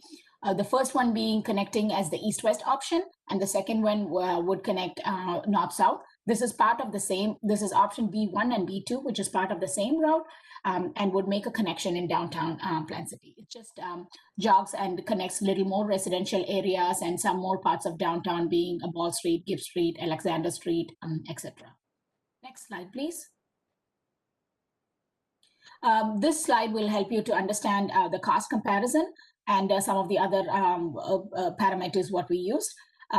If as I explained before, option A is only operated by 1 bus. It serves a shorter route, so the cost is also less. Option B would be operated by 2 buses, so the cost is a little more, but it would be more frequent, and the driving time and the ride time is less. Also, it would help to serve more people, more jobs, and also connect to more places.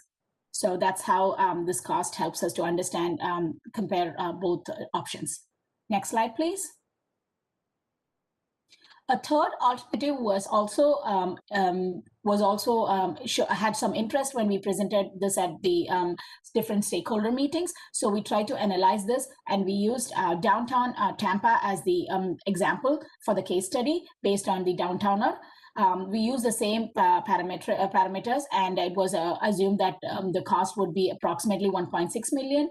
And currently, Tampa, the downtowner is being funded through a HART, so through a grant. and it serves about 14,000 people. The cost, which is about $5 roughly at the time of the comparison, is borne by HART, and it is used by an app, and it connects to about roughly the 1 mile square radius. Next slide, please. The second set of alternatives, what we analyzed, were the limited stop alternatives. So I will be going over them. Next slide, please. Like the previous option, we assume that each would be a 600K capital cost for each new bus. Each route would be operated by 2 buses, one starting from Tampa and one from Plant City. The buses would operate Monday through Friday from 6 a.m. to 8 p.m. and weekends a little later from 10 a.m. to 8 p.m. Next slide, please. This map helps you to understand all the different options. We analyzed 5 set of options, and the first one, I will just go over the colors because that helps you to understand it better. The Route 28X, as Nicole had mentioned in the past, this was the same route which was operated by HART, which stops a little further from downtown at Tonotosasa Mount Zion Church, connects via Brandon, and then connects via Selman Expressway to downtown Tampa. The second route would be the Route 38 extension, which is currently an extension of what the HART operates from Net Park to Mango, and from there it would be connecting to downtown Plant City. Another option what we analyzed was the route which connects directly via I-4 all the way from Plant City downtown to downtown Tampa. Another option similarly would be connecting via Mango to Plant City, and the fifth option would be connecting via MLK. So the different options helps us to understand and different parameters are used for that. I will go over them in detail in the next slide, please. Like I mentioned before, again, these are the cost estimates. These are just operational level, planning level costs. And the different options have about 900 to about roughly 1.25 million operation cost. If you can see that the frequency and the travel time and the distance slightly varies, there would be 2 buses per trip. The number of people served are also different for different routes, based on based on the ridership and the number of people living along the route, and also the people of communities of concern, like I mentioned before, are also different. But each route has a different time and cost based on the amount of jobs and connections it would have. So this would help us to understand and evaluate the 5 routes. Next slide, please. Apart from this, since a part of the study part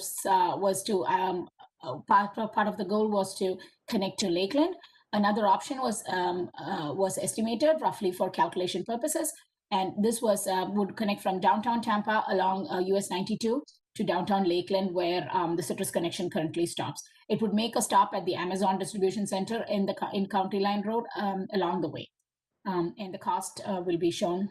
Can I move to the next slide, please? Like I said, this is roughly less expensive, and it would be a shorter route with a shorter travel time. Of course, we would need further coordination with Lakeland Citrus Connection and HART and Plant City to further proceed for this route option. Next slide, please. This would, after I explain the different options, I would just like to move on to the survey and the feedback, what we received and what we learned from the community. Based on these based on the different presentations and the survey, we learned mainly that the Plant City residents and everyone we presented to generally preferred having transit as an option. They found that it would help more opportunities for jobs and recreation and economic growth. But however, the challenge were there for reliable service, cost, and coverage. Also, we need leadership support. All the commuters currently drove to work and they really felt that transit would be a good option. But however, they felt that they need more access to transit, more better facilities at the bus stations and the transit hub, and also they preferred more frequency. We also found that some of the land use, based on the land use analysis, that the current development pattern in Plant City, based on the comp plans and the plans, would support transit, but we need more density and more intensity in the downtown to support frequent transit service. We also identified that some of the preferred routes and the destinations within Plant City were shopping along Redmond Plaza, medical appointments, areas around the hospital, and these were some of the destinations we identified in the study also. And for Tampa, the preferred the preferred locations, stops would be downtown Tampa, International Airport, Brandon, and USF area.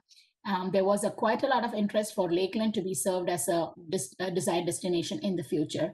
So with this, I would move on to the next slide. I would just like to take your comments and questions. As Nicole had mentioned before, the study is complete. The report is in the final stages, and we would provide you a copy of that for your final approval. Thank you. Thank you. Very thorough presentation. Commissioner Overman, you're recognized. Thank you. Thank you very much for the report and all the wonderful information that's been provided by this particular study. And I appreciate the work that's been put into it. What I would like to see come back to the board members, if we were to move forward on including this in our short-term and long-term strategic planning, would be an overlay of the alternatives on the map that shows the transportation disadvantaged individuals. It looks like there's a good overlap there. However, it's a little bit difficult when you're looking at two different slides to assure that we are addressing those that need transit the most. Sure. This option 2 showed that we actually covered more individuals that were eligible because of not only the frequency, but because of the expanded route. And so I think that would be really helpful for the boards to consider that. And then secondarily, the other issue on the slide that talked about option C regarding the on-demand service, there was an item, there was a bullet point that said 5.09 cost per passenger paid by HART. Under the current scenario, HART is not making that cost. It's HART is the pass-through. Okay. That downtown partnership. And I think it's this FDOT are actually covering those costs. And it's not actually a direct cost currently to HART, but it is valuable information to see what our per cost trip is. But I think it is important for us to recognize that it's going to take partnership to make an on-demand service work, or at least that might be the policy that we go forward. If on-demand becomes a solution that we want to consider, that we're going to need partnership by either the municipality or by a TIF, or whether it's participating in the surtax or the ad valorem, that is going to be necessary in order to provide a steady revenue source for any services developed in this particular area. And I'll stop there, but thank you very much for the information. It's very clear that frequency is the crux of the issue. But I think it's also credibly important that what we've heard earlier is we had transit in place, people liked it, they were getting used to using it, they changed their behavior, they started using it, and then we stopped it. And that's death to transit. It takes a while for them to change their behavior, and then it takes a while to get used to it, and then they really like it, and then it takes a while to build the volume.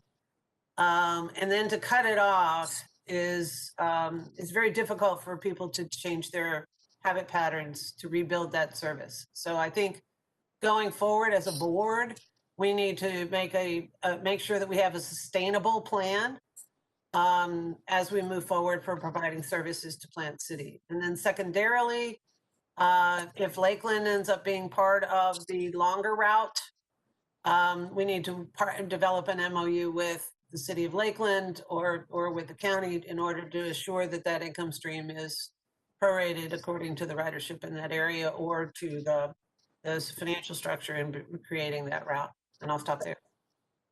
Thank you, Commissioner, for giving me your valuable feedback. I will make a note of this and we'll try to update that. Commissioner Kemp, you're recognized.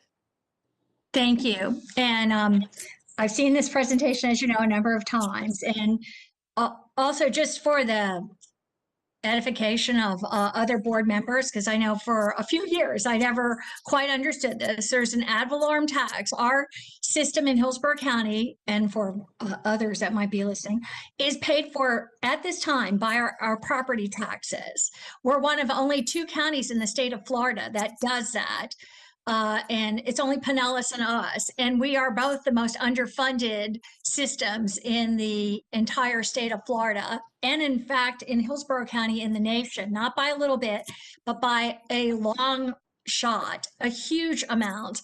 And any other place would consider what we're doing a crisis at this time, a crisis system, rather than anything that is reasonable for a metropolitan area. And I speak of the county and the city of Tampa when I say this, of this size.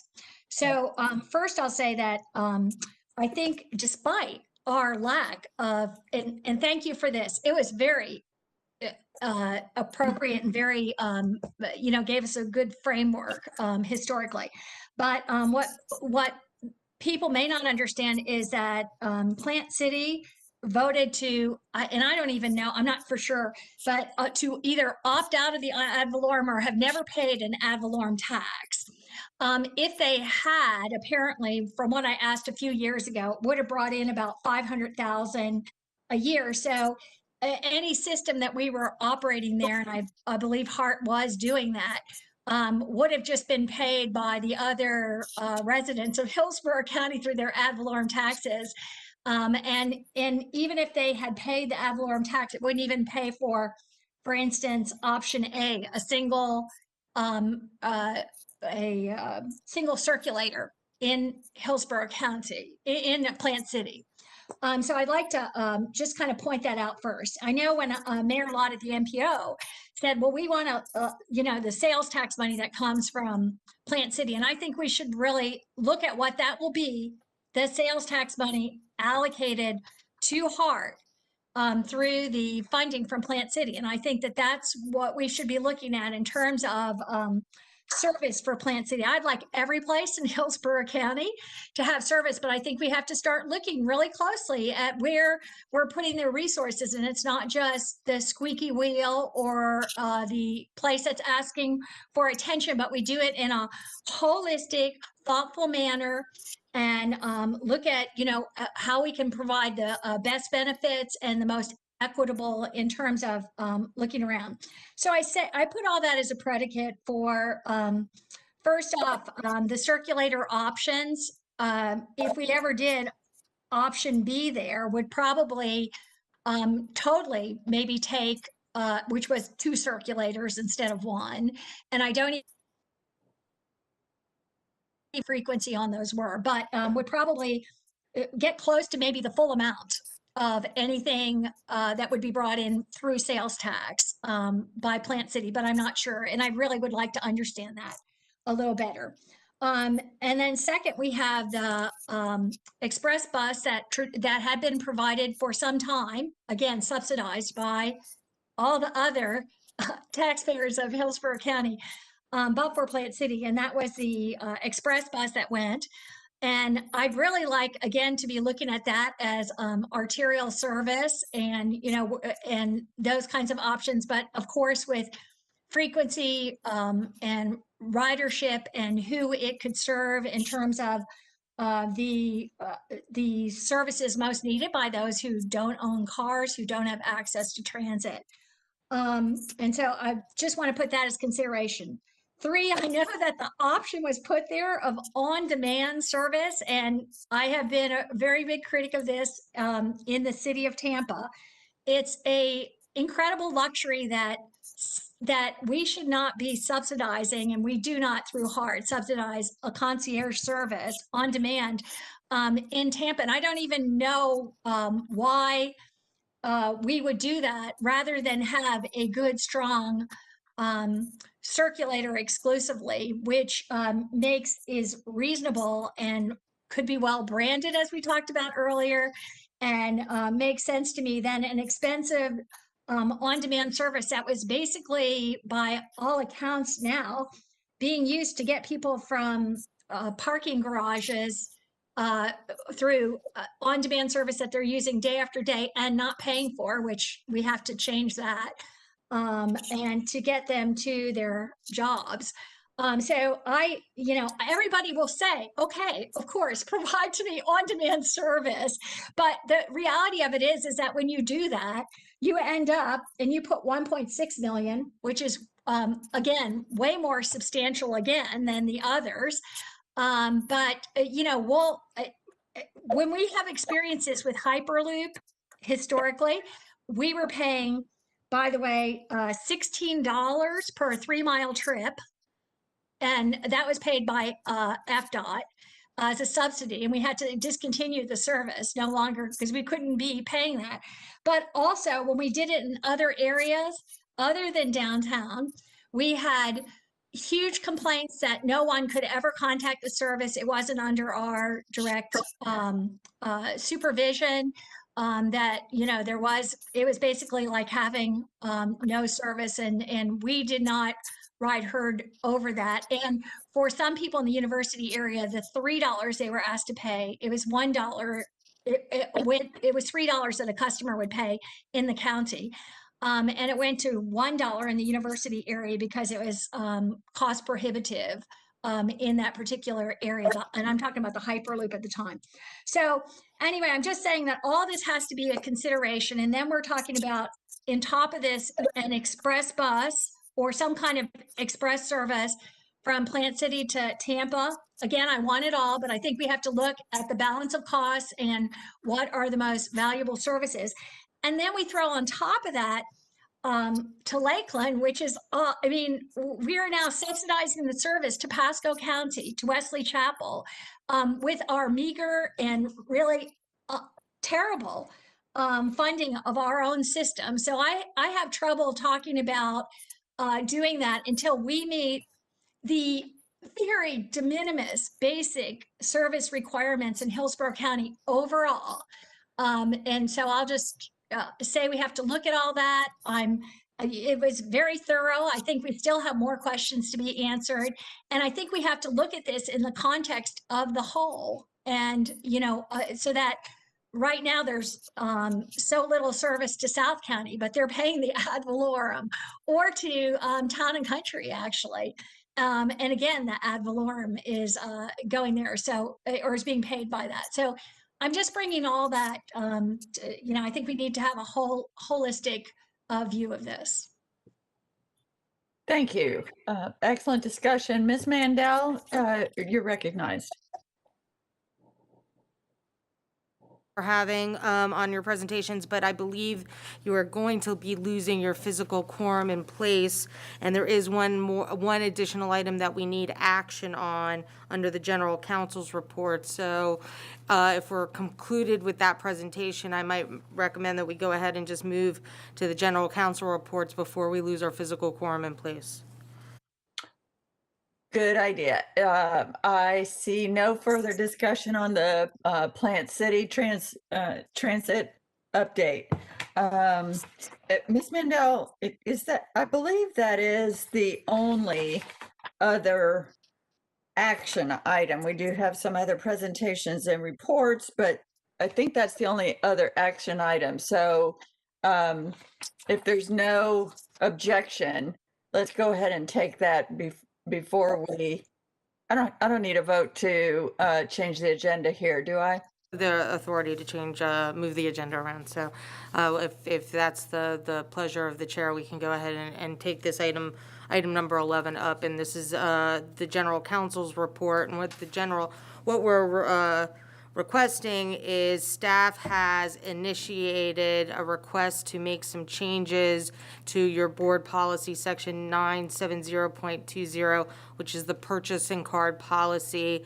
They've made the request for those revisions, and those revisions, I believe, are specified within your agenda. But this is not to take an action on those items. This is simply an action to initiate the process to move forward, which does require 2 public hearings. The proposed policy adoption schedule would be to have this policy come back to you for first reading and discussion on January 25th, 2021, with a second and final reading on February 1st, 2021. So this would just be simply asking the board to take an action to initiate that process, and staff can provide further information on what specifically those changes are, although they are within your backup, but this would just be allowing that process to move forward.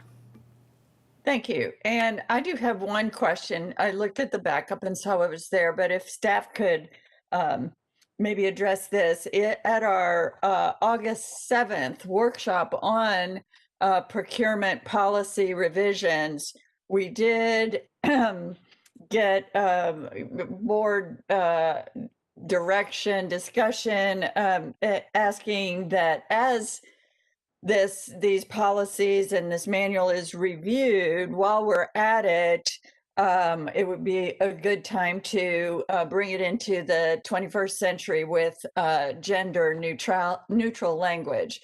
The old version of the manual notes that any mention of gender is to be read as neutral or inclusive, and that is very dated.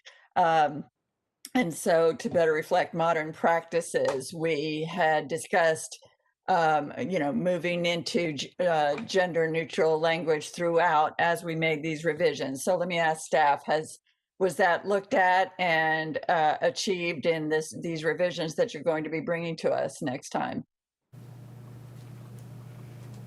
I'm not sure who's on the line to answer that question, but certainly you can, and making this initiation, ask, because this is a very limited just to section 970.20, to ask staff to also include any changes to gender references within the body of that particular section and bring that forward as well. Yes, Mr. Edmondson, you're recognized. Yes. Thank you, Madam Chair. The policy that we are recommending revisions for deals specifically with the procurement, the purchasing card, rather, excuse me, not the full procurement manual. However, the request to remain gender neutral throughout our policy documents has been heard and is being implemented in this revised change as well as future revisions. Great, thank you. So then we'll need a motion to direct staff to proceed as our council explained. So moved. Got a motion, Commissioner Overman? Do I have a second? Second. Second by Commissioner Kemp. Ms. Arthur, take the roll. Director Castor? Yes. Director Hudson? Yes. Director Johnson? Yes. Director McLean? Yes. Director Myers? Yes. Director Schisler? Yes. Director Williams? Yes. Director Kemp? Yes. Director Knight?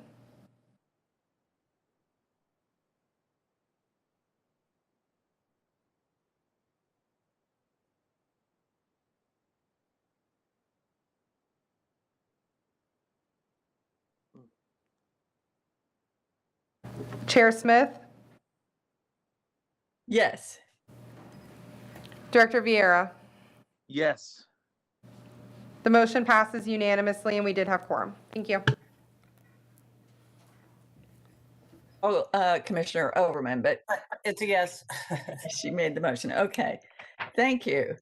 So back to the presentations, and I'll ask for the next 2 presentations to be mindful of the time of our board members and try to get these done as quickly as we can. So the next one is transit-oriented development pilot project update, and Ms. McCleary, you are recognized to present. Hello again. Hello. So today I'm going to present to you just an update on the TOD pilot project. Next slide, please. So this project really focuses on the future of the communities along the planned route for the BRT as well as the streetcar extension. What we hope to come out of this project is recommendations for land use and development, economic development, affordable housing, anti-displacement, neighborhood conservation, and multimodal mobility. Next slide, please. So the project has about 5 goals, and we're going to try and advance these goals throughout the project. These are to encourage a mix of transit supportive uses, protect and improve community character, create safe walkable and bikeable networks, ensure context sensitivity, and improve access to both local and regional destinations. Next slide, please.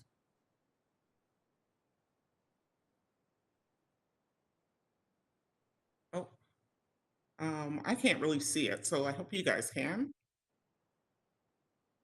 There we go. Okay, so I'm just going to share with you guys the project team. I'm trying to move a little quickly. So we have a great study team. HART is the project sponsor. We are working with our partners, the City of Tampa, Hillsborough County, Hillsborough MPO, and the Planning Commission. We've also developed a working group, which I will go into a little bit more detail in a few other slides, but the working group includes neighborhoods and neighborhood representatives, so the neighborhood associations, major property owners, developers, as well as institutions such as universities, hospitals, etc. Then we have a wonderful consultant team. It's headed up by HDR. We also have SB Friedman, Plus Serbia, Street Sense, Playbook, and Vrana Consulting. Next slide, please. So this is an 18-month effort, and it's organized into 3 phases. We're kind of wrapping up the end of phase 1, which is the context assessment phase. So we'll be moving into phase 2 pretty much now, but just to let you know that it's about an 18-month effort, so we should be wrapping it up around mid-year or so, maybe September or so. Next slide, please. And this is what our schedule looks like. As I said, we're in phase 1, so we've completed the context assessment. We're moving into looking at other plans and policies, and then recommendations that we could possibly provide, looking at design criteria as well. We will look at station area planning specific to the Palm Street station for the streetcar extension. Next slide, please. So when we are talking about how we are garnering input and feedback from the public, from community organizations, we are looking at ideas for new development and investment. We're including thoughts about changes in land use, location and scale of new buildings, and opportunities for redevelopment and adaptive uses within the study area. We're also looking for ideas on neighborhood improvement, housing conservation, and infill development. We want to look at ideas about how to improve walking, biking, and transit access, and also ideas to ensure affordability and opportunity for local residents and businesses. So trying to figure out some way to keep the area affordable to the people that are currently living there. Next slide, please.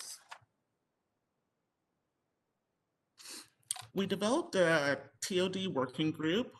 We've been meeting approximately about every 2 months, and this is really a sounding board for the project team.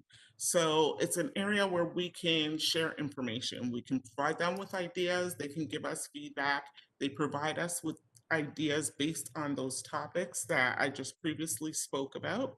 And it really helps us to understand what's going on within the area, what the communities would like to see their areas look like in the future, and how we can tie it all together.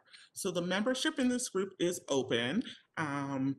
As I said, we have various representation from neighborhood association, business associations, and property owners.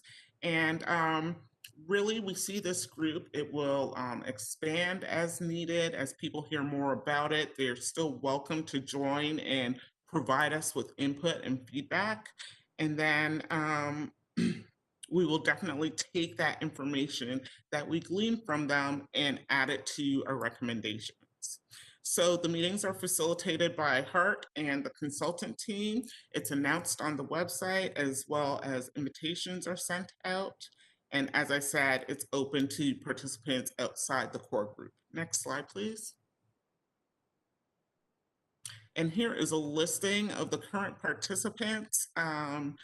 As I said, it is open, so as more people hear about the study or organizations hear about the study, they can contact us to become a part of the working group. This is also listed on the TOD website. Next slide, please. And as I said, it's listed on the TOD website, which is www.goharttod.org. Next slide, please. Here's a look at our study area. We have determined 6 specific neighborhoods. The communities are located along the Tampa streetcar and also are located along the proposed BRT corridor. So it's 10.5 miles and it's from downtown to USF.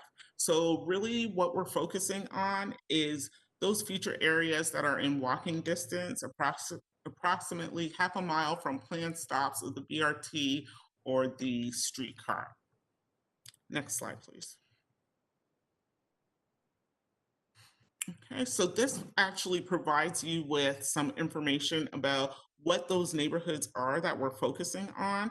As I said, there are 6 neighborhoods. We've got Fowler, USF, North Florida, Nebraska, Seminole Heights, Tampa Heights, and downtown, as well as the Palm Avenue station area. Next slide, please. So our current work involved understanding the context and the many layers that go into that. So what we looked at was the existing conditions, the market dynamics, as well as the goals of the community, assessing equity and affordability, and then evaluating access to transit in each of the areas identified of each of the specific neighborhoods. Next slide, please. What we found within the study area is that by 2045, we expect to see a 71% increase in jobs within the study area. We also expect to see 88% increase in residents. So that leads to the question, where is this growth going to happen, and how do we, I don't want to say control, but really assist it in progressing in a way that is supportive to transit. Next slide. So with our current work, we also looked at context characterization. We know that within the study area, there's different types of communities. So we have the downtown core, we have a traditional Main Street, we have a mid-center Main Street type neighborhood, we have some areas that are more auto-orientated, and then we have regional centers, which are very auto-orientated. So there's a lot of diversity in the neighborhood, in the corridor. And to address that, we would have to have recommendations that are more specific to each area. Next slide, please. We also did a market profile. So with the market profile, we looked at spatial distribution and submarkets. We looked at the performance, rents, occupancies of both commercial businesses and of housing as well.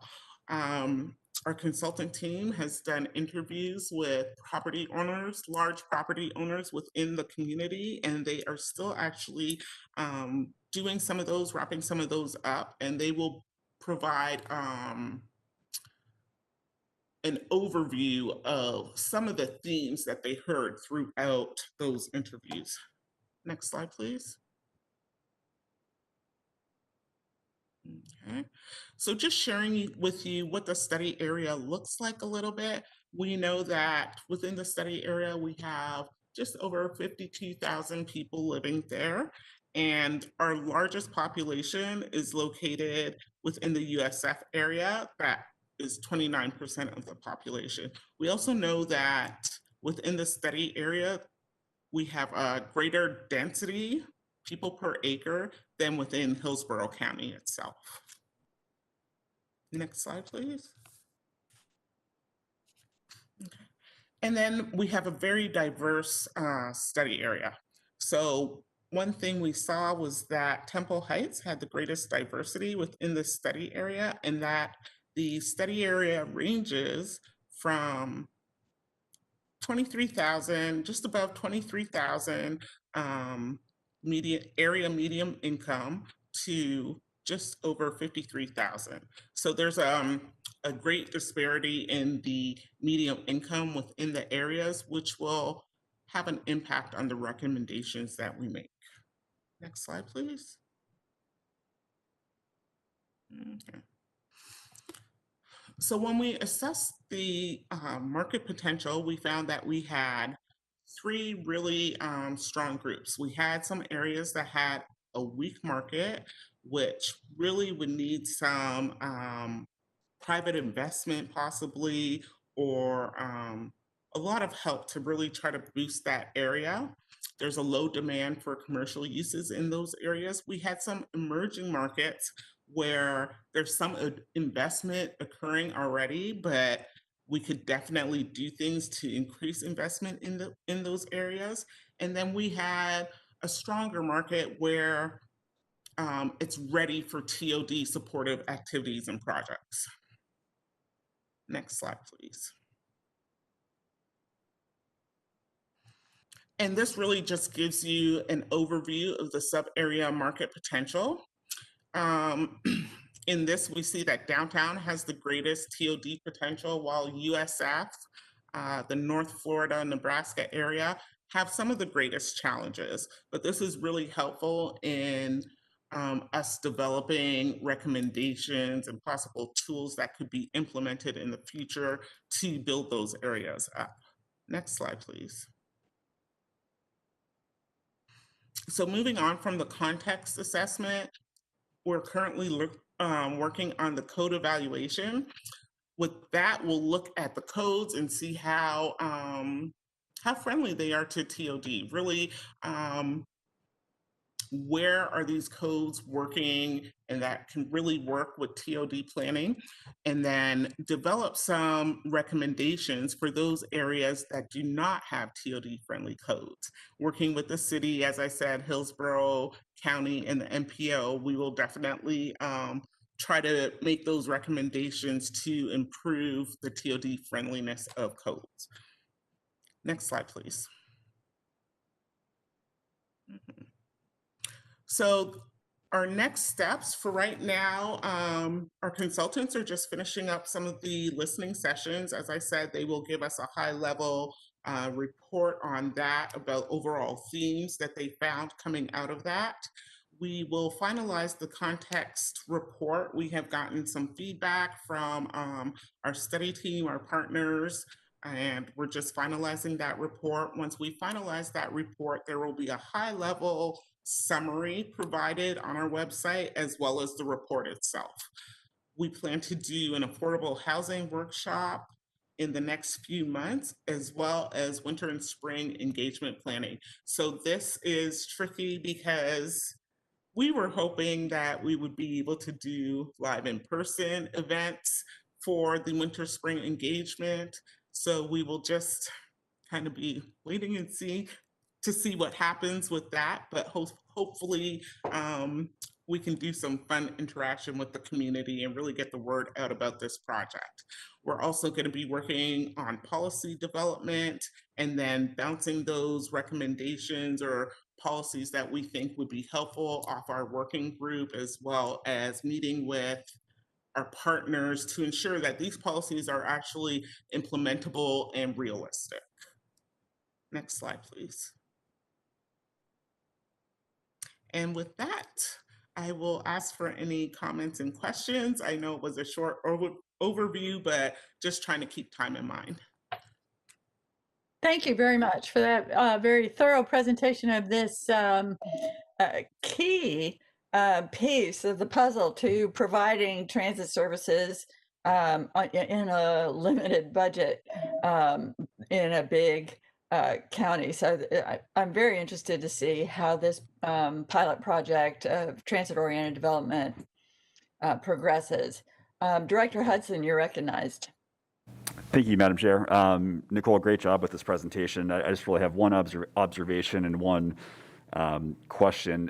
A couple of the sub areas that you noted, particularly Tampa Heights and Seminole Heights, are also historic districts. And so I think it would be really important to make sure that the group includes city staff that deals with those issues, because sometimes densification can sometimes go a little bit at crosswise with historic preservation. That's a really kind of a tough knot to untie, but just I think that's something to keep in mind. The question is, maybe not necessarily for you, but for staff generally, is whether other similarly sized and funded transit agencies have an actual TOD director or department. I mean, this is a great pilot project, and I know we need to crawl before we can walk or run, but it seems to me that this should be a permanent endeavor that HART can really lead on in conjunction with the county and the cities. So I'd be curious at the next meeting, some insight into that, how we compare to other agencies. Thank you. That's a good point. We are a large county that will need to be addressing transit-oriented development in other places throughout the county. And this might be a good conversation to take up with our new CEO as she comes on board. Commissioner Kemp, you're recognized. Oops. Thank you. Yes, I just, in good presentation, I've seen it a few times. And the question I have, and I know some of this is being worked on in other ways, but particularly for the attention of Councilman Vieira and the mayor, I've been looking at Florida Avenue in particular, live right off it, and particularly from north of Martin Luther King through maybe, Waters or north of Hannah, certainly, it's super constrained. And right now we're putting up big residential buildings there. And we have very, very narrow sidewalks through most of it, narrow lanes, narrow opportunity for buses. Like in some of our most used stops in our entire system are there on Florida Avenue with 2 feet of pavement and just a wall and a pole, and you're against the street. And my question is this, because it is the infrastructure we provide or the infrastructure that is provided for transit, that is the public contribution to having communities built, having the private investment based on that. And I just don't know what we're doing, because right now, in just the last 5 years and 10 years, we're building 4-story apartment buildings right on Florida Avenue, right in the constrained areas. That doesn't look like we provide any opportunity for a reasonable bus stop or pedestrian right away, and I would think that would be one of the main charges that could be part of this. So I just want to know how that comes into this this study. Sure. Well, I would say that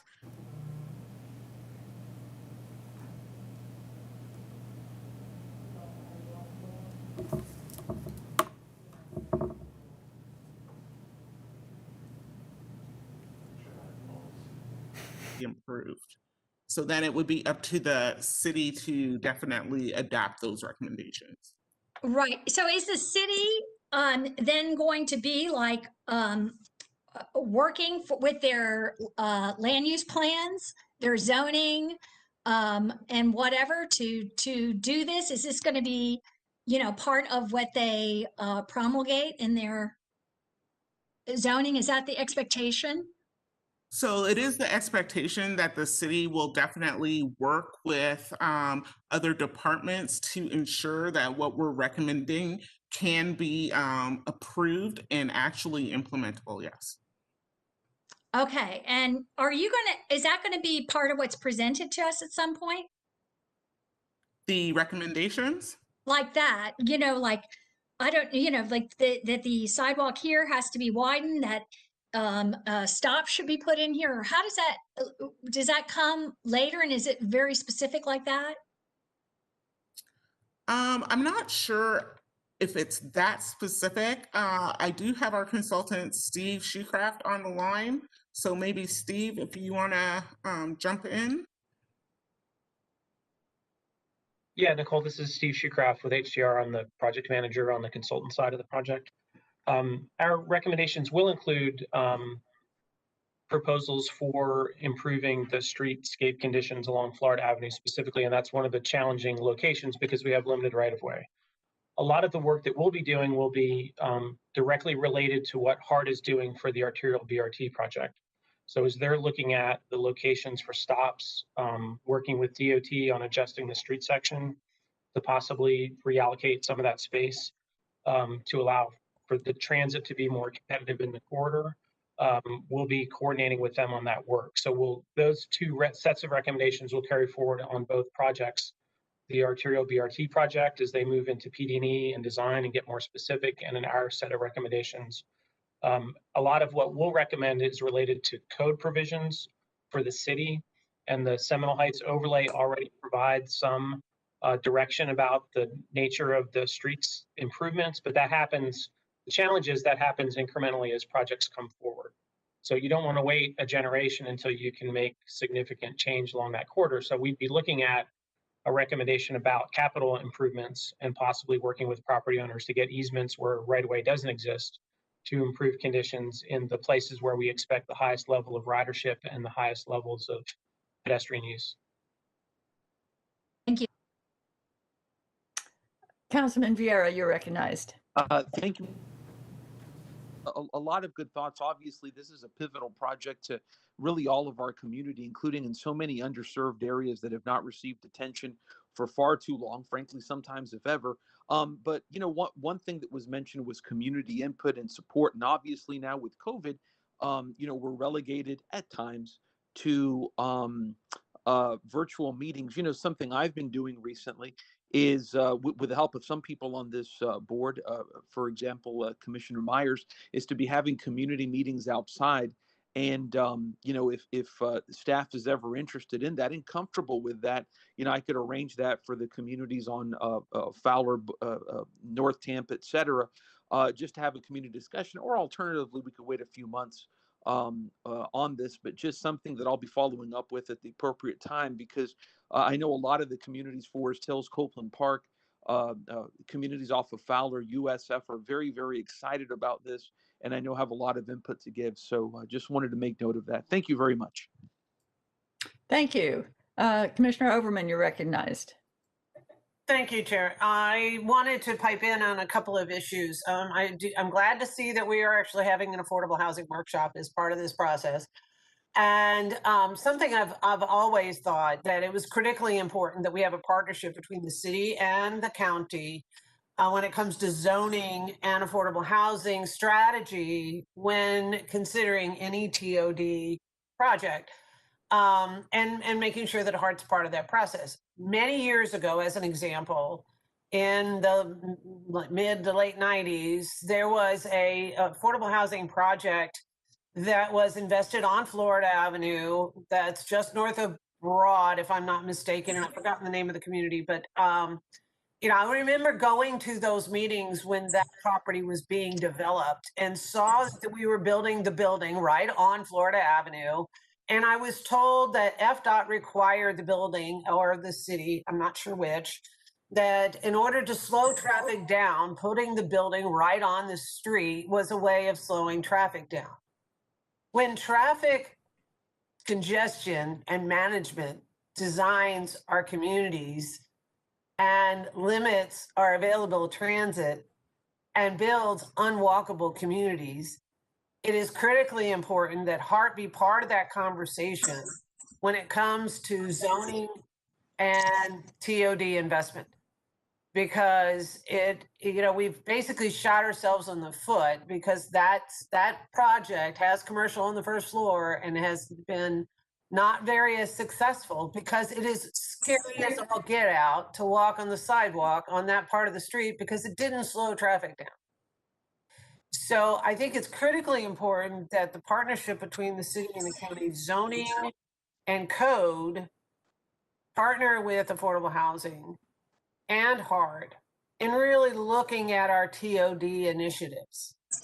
Because as we expand beyond this one corridor, we are going to see opportunities when building continues and density is the only bonus point we really currently have, that in order to help work with the affordable housing industry that wants to help us build that, we've got to have a coordinated plan so that it's like building a house with no foundation or we build a foundation that doesn't fit the desired goal. So I think it's critically important that we include within HART's TOD strategies and any future TOD planning that core element, because it's a key part of the success of how a TOD plan should move forward. And I'll stop there. Otherwise, it's a great plan. It's great work that's happening. And I'm really glad to see that we've got so many people involved, as well as people very interested and excited about the project. And I am as well. So I'll stop there. Thank you. Councilman Vieira, is your hand still up from before? Or do you wish to be recognized? Take it down. Thank you for the reminder. Okay. And that is all the board discussion I see. Thank you very much. And I hope that you'll take these excellent points that were made by our board members today back to your working group and incorporate this into the this important pilot project. Mayor Castor, you're recognized. Yes, sorry, I put my hand up earlier, but apparently you didn't see it. A couple of comments. As I think most people are aware, I've been a resident of Seminole Heights for over 40 years now, and there currently is an overlay, as mentioned by Director Hudson, for the Seminole Heights area. And also we have been working with FDOT for some years, the city of Tampa, on a plan for Florida Avenue. And as I have learned since taking this office, nothing moves quickly in transportation. And the areas of focus for my administration, for our administration, are transit, affordable housing, and workforce development. And the three of those really are intertwined. And it is going to be a focus to ensure that we're working with the county, working with that FDOT, working with the Housing Authority, working with all groups to ensure that we are planning and implementing those plans in the best interest of our community. I have a couple of specific questions. I also echo Director Hudson's focus on the historic areas in the city. And then also, I believe it was Director Overman on the affordable housing, that's critically important, seeing what the city is doing, what the county is doing, and then also what Tampa Housing Authority is doing. There's a great deal of development that's going to occur in the next 5 to 10 years, and we need to be incredibly thoughtful about that, and the transit that goes with it, and the workforce development. A couple of specific questions I have for Ms. McCleary is, one of the things with the population, and now I've lost the PowerPoint, so I can't tell you exactly what page it was on, but the USF Nebraska corridor population was 29%. And then with the income demographics and the population figures that you have, were the USF students included in those numbers? Do you have the answer to that? I do not have the answer to that, but I can check with our consultant, FB Friedman, and get back to you. Unless, Steve, do you have the answer to that? Yeah, Nicole, I can answer that. Again, this is Steve Shucraft with HDR. The numbers that Nicole presented were numbers that were pulled from the regional, the TBRPM, the Tampa Bay Regional Planning Model, which has the population employment projection for the region. So what we looked at was what was projected along the corridor. And it's a really significant projected increase in what's expected, but in between 2020 and 2025. Students, is it transitory or is it permanent residents of those particular areas?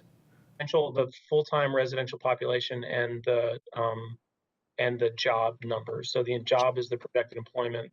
The residences are the full-time residential population. Thank you very much. That's all, Chair. Thank you.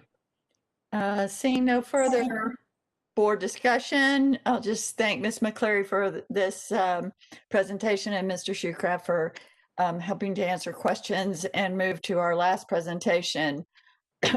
Excuse me. HC, Ms. Haldo, Ms. Hunley, and Ms. Heather Curry, lead staff for the Commission on Human Trafficking. You are all recognized to present HC.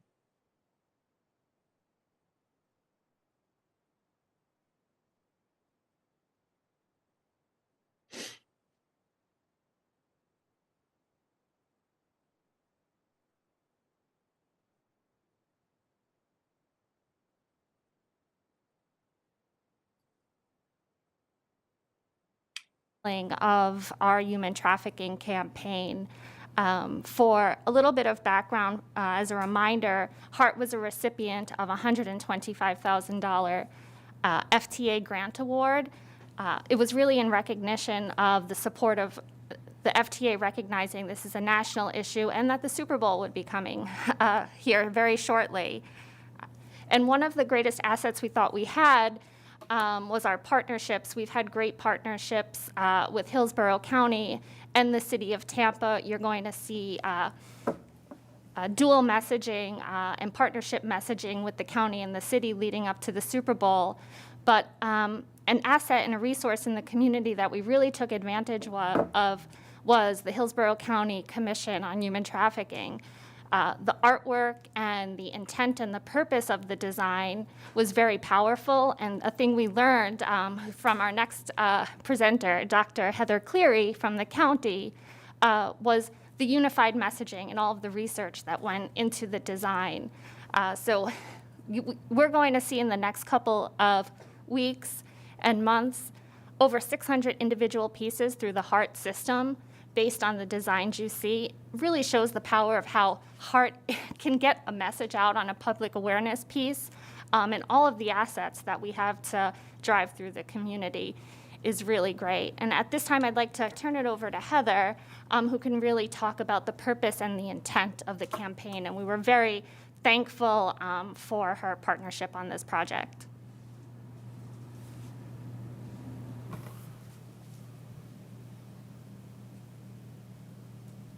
Though, because we are, I know, well past time. So the intent and the purpose behind the campaign was twofold. So we wanted one that was targeted toward the Super Bowl. That's a separate campaign. But we also wanted one that shows that we have a sustaining attention to this issue, because it doesn't begin or stop with the Super Bowl. And so we worked with Visit Tampa Bay and their marketing team, FKQ, to develop a campaign that did several things. The first was to really, the Don't Buy It campaign is multifaceted. And so one of the things that oftentimes gets left out of the conversation is the demand side of things. And so this really hits both the demand side, right, but also who we are as community members. So don't buy this mythology of what we think human trafficking is, but start looking below the surface. So that brought up the conversation about diverse imagery. So one of the things we really focused on with FKQ is to develop a campaign that doesn't follow the general narrative that you often see. So we wanted diverse representation where it's not just women or girls. It's not just white women or girls or ethnically ambiguous women or girls, but really gets at the kind of broad spectrum of what human trafficking is, which is beyond sex trafficking and certainly beyond youth sex trafficking. But actually, we tried to develop something that looks at labor trafficking. We really wanted to show different ages, genders. We know that this is about looking at vulnerable communities. And part of that, too, we did a 30-minute ad spot with Titus O'Neill, who's been a big champion for juvenile justice issues in the community and has a passion for this issue as well, to really start looking at this in a different way and to rebrand it. And so that's the purpose of the Don't Buy It campaign. Like I said, I'm going to keep this very abbreviated, but we're starting to see the message move out. And we also wanted to create a regional response. So this started, to give a short amount of background, this started in a conversation with Corporal Alan Wilkett out of Pasco County. And he actually, at the same time as FKQ was looking at their Don't Buy It campaign, he had started thinking through Pasco County doesn't buy it. And so we started this conversation about a regional approach, hence Don't Buy It Tampa Bay, because we'd like to see it expand beyond the boundaries of Hillsborough County. And Visit Tampa Bay has a broader reach than that. So that's kind of the really, really short abbreviated version. And I think what we're going to look at, we've got a 2-year plan right now where we're going to see this run well past the Super Bowl into June. And then we'll look at that campaign and see if this is something that is progressive. Do we need to change that message? If we have sufficient training in the community, does that change to a more kind of assertive approach that's externally focused, where it's Tampa Bay doesn't buy it? And I'd love to see that happen over time. So that's that's the gist of it.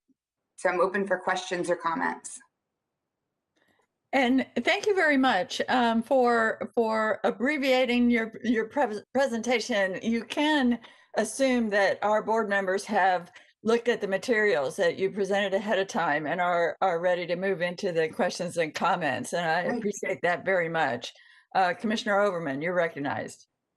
I'll keep it short too, but as the chair of the Commission of Human Trafficking, I want to thank HART and all the employees that have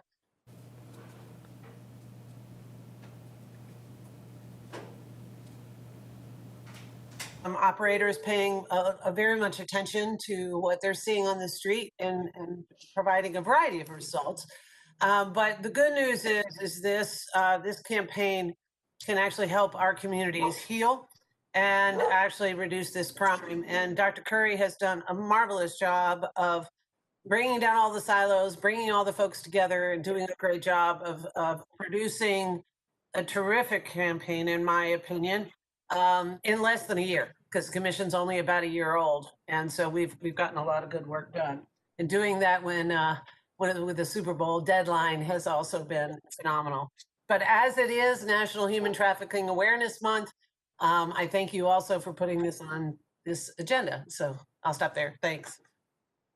Thanks very much. And thanks for your work, Commissioner Overman, on this important issue as well.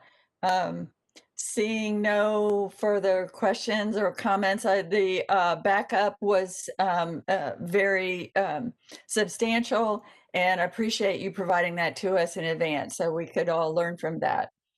And that brings us to our interim CEO's report. Ms. Ruthie Reyes Burkhardt, as you pass the baton to our new CEO with this final report to our board, let me thank you. Yes. Yes, let me thank you again for all your hard work. And I think there's a little bit of a delay. I was just, Ruthie, saying thank you for your hard work, your good judgment, your effective management skills, and your all-around excellent leadership of our agency through a time of many difficult challenges, and say job well done. And may I add that we are all greatly relieved and elated to see you looking so healthy today and COVID-free. So with that, welcome, Ms. Burkhardt. Commissioner, thank you again, Commissioner and board. I very much appreciate the support that was given to me and of course the organization during this time. And of course, we are super excited about our transition and our new leader and CEO, Ms. LeGrand. on board with us. So with that, in response to COVID infection during the month of November, over 4,000 hours of vehicle hours were disinfected. I should say vehicles were disinfected. That's above 3,000 for buses and almost 1,000 vans.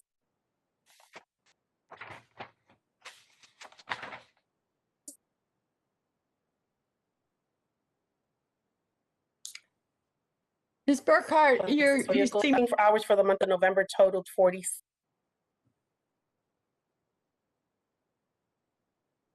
Ms. Burkhart, we might be having some internet connection issues. It seems like your audio is lagging. I'm not sure. For a reminder? I'm not sure if you could turn off your camera, that will probably help your audio. Okay.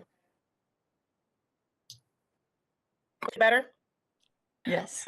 With that, our service modifications for November 2nd, the regular board meeting, the HART approved these service changes going into implementation later January. After extensive outreach conducted during the pandemic to engage many customers as possible, we continue to reach out to the community and, of course, prepare them for these changes. The plan changes include minor service reduction in annual service hours, a minor increase in weekend service, a slight increase in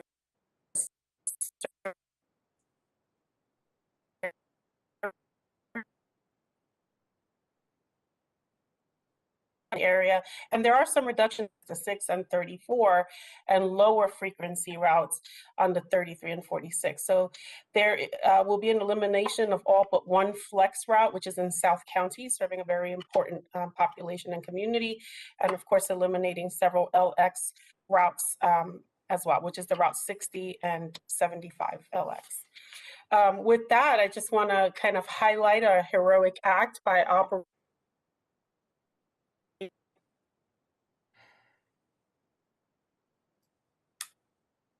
Lindsay. He helped to reunite a lost 4-year-old.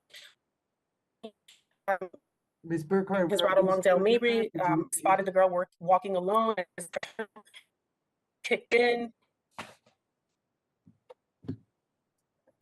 Hold on, let me try to reconnect.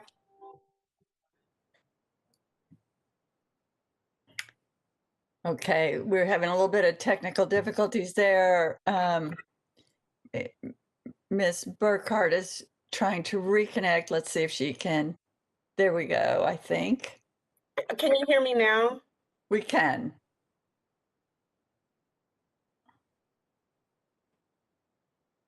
Well, we could.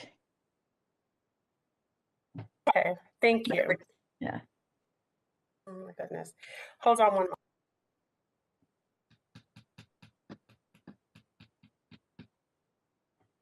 Mm-hmm.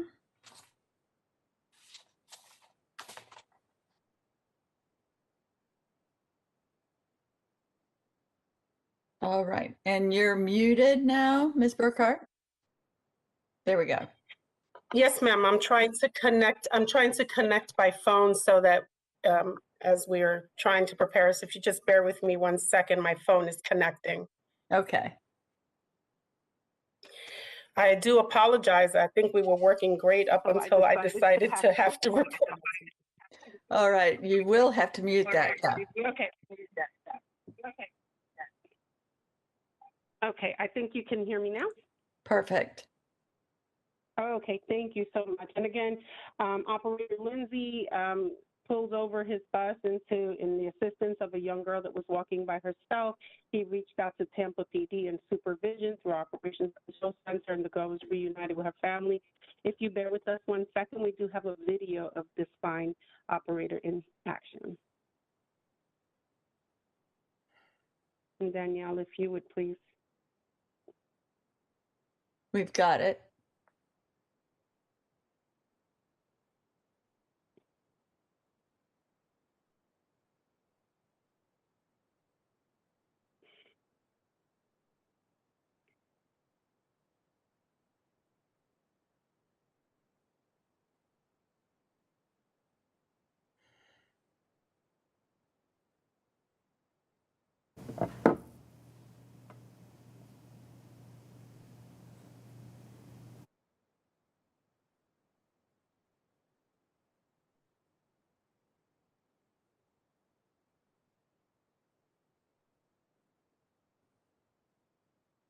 Commissioners, we aren't getting any sound on WebEx.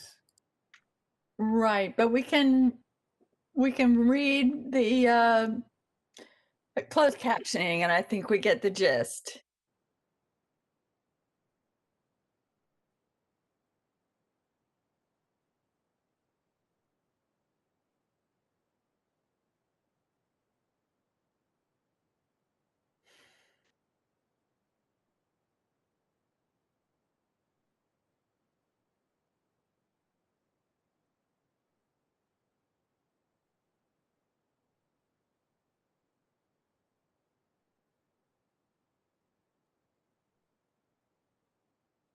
Thank you so much for your patience while we got through that. And with that, we also welcomed Commissioner Myers for a quick visit through the operations and maintenance facility the 30th as part of her new board member orientation. And just again, highlighting one of our employees, Mona Caravan, who put together a fine collection of from all HART employees for a toy drive for the children's home. It's just a fantastic collaboration with the children's home in this very rough year. And then in response to board member concerns regarding the previous Flamingo Fair app, a Title VI committee internally was established, and after approval of their program to continue addressing these concerns, the team has been meeting, and it's comprised of representatives from communications, marketing engagements, project management, planning, scheduling, human resources, training, operations, finance, and retail sales. The committee's goals have been clearly defined, and their mission statement is a commitment to ensure that all programs and services to include opportunities and to comment on issues that may affect them are accessible to minority, non-English proficient, and low-income population, and of course, people with disabilities.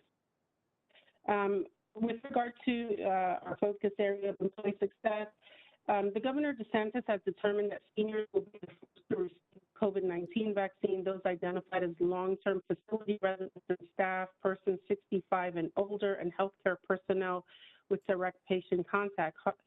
As CEO, I sent a letter to the governor urging him to ensure inclusion of transit workers to be included as essential workers and be a part of phase 2 of the vaccine distribution. We did receive confirmation that transit workers are included under the essential worker category. A vaccine distribution schedule is still pending, though that offered that opportunity. We did also put out a survey to employees for those to express their interest in actually receiving the vaccine and kind of understanding at what volume and count that we would provide the state as to how many employees would be interested in doing so. As we salute our HART heroes, you know, during the toughest times in recent memories, HART frontline staff kept Hillsborough County essential workers moving, the heroes moving heroes, if you will. To show our gratitude, HART invited employees to enjoy a free meal from food trucks, music, raffles, the Bucks game on a big screen at an event at West Tampa prior to the Bucks versus Atlanta Falcons yesterday.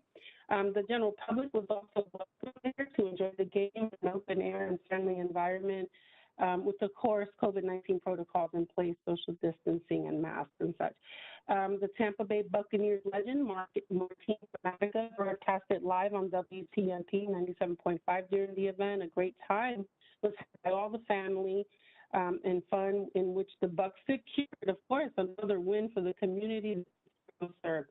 Media was present. Raffles, which included 2 tickets to the game, were won by some very deserving operators, and multiple certificates to many local restaurants were raffled off. Thank you to everyone who participated, and as always, go Bucks. And then financial performance in December, HART announced the award of $67.3 million from the Florida Department of Transportation, New Starts Transit Programs funding to the streetcar extension modernization project. This grant is the largest transit funding awarded the state has ever awarded to the Tampa Bay region, and competitively positions HART and the city of Tampa for $99.9 million in capital investment grant funding funding from the Federal Transit Administration. HART is proud to work with FDOT and the City of Tampa to develop solutions for Hillsborough population by 2030.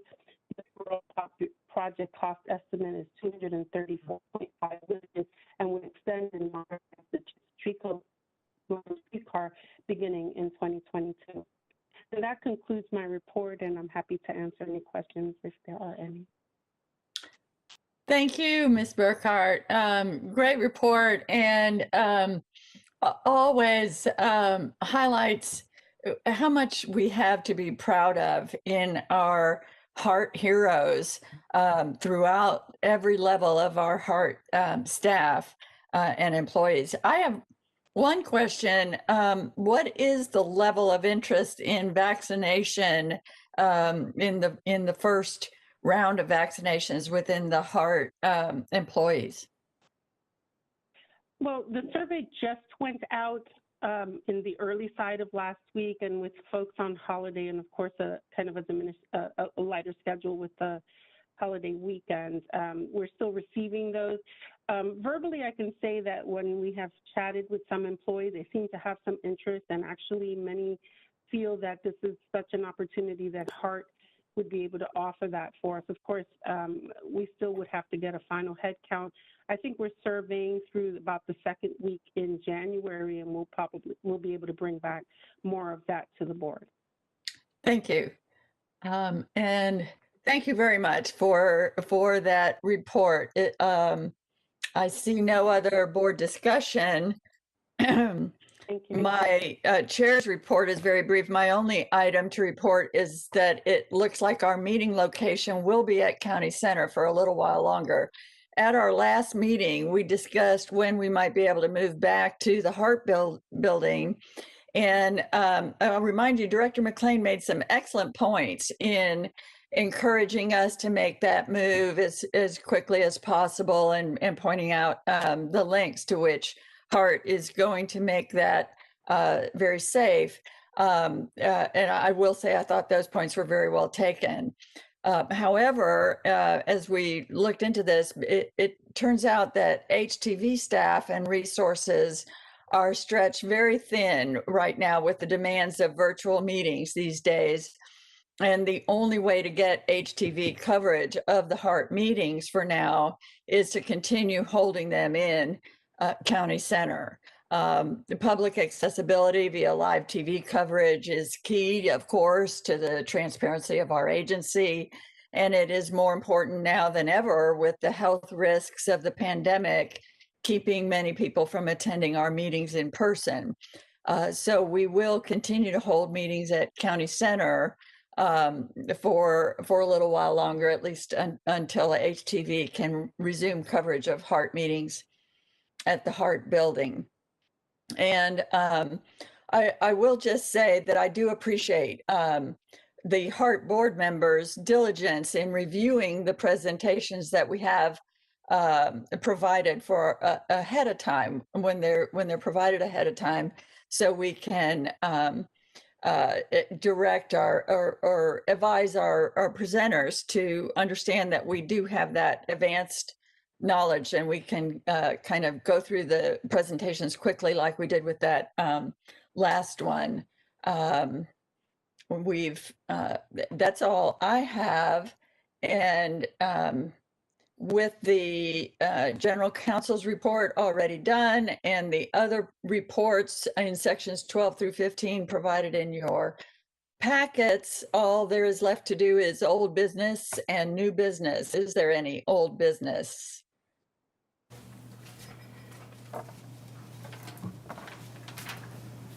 Commissioner Kemp, you're recognized.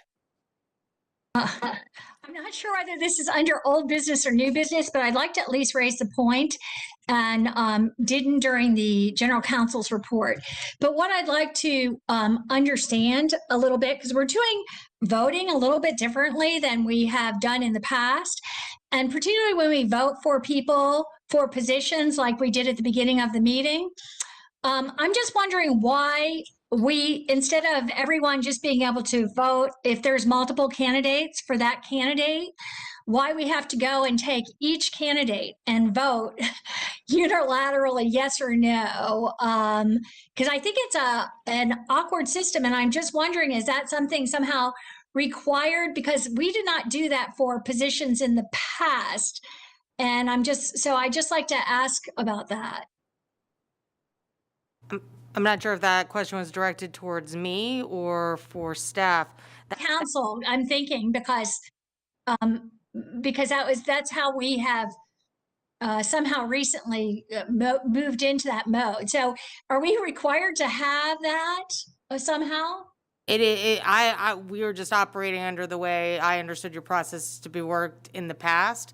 It is a way to assure that you get the votes accounted for, especially with this system where it's a hybrid system. So we really are sort of stuck dealing with it on a voice call basis. We certainly can look into other processes to do so if that is something the board wishes to do. I just think it's particularly awkward when we're voting for people that you have to vote no on the first one, and then, rather than just have the candidates outlined and then you just vote for whomever. It just seems like that would be as expeditious and and how we've done it in the past. And so I just didn't know. And so I'd like to, I think that in the future we should move back to the way we always have done it, which would be if you have 2 candidates or 3 candidates, you go around and poll each one until you get, we used to have hands raised for this one and hands raised for that one. That doesn't work. But if we had multiple names at once to choose from, that would seem to me to be a better, faster system.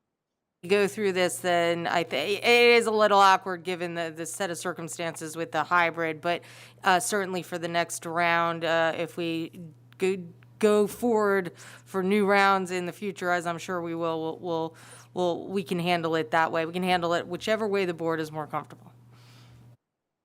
Thank you. Thank you. And that's old and new business. Anybody else for old or new business? And this concludes the regular business for today, and we're about to adjourn unless I see a hand, which I don't. So hearing none, this meeting is adjourned, and Happy New Year to everybody. Thank you, Chair.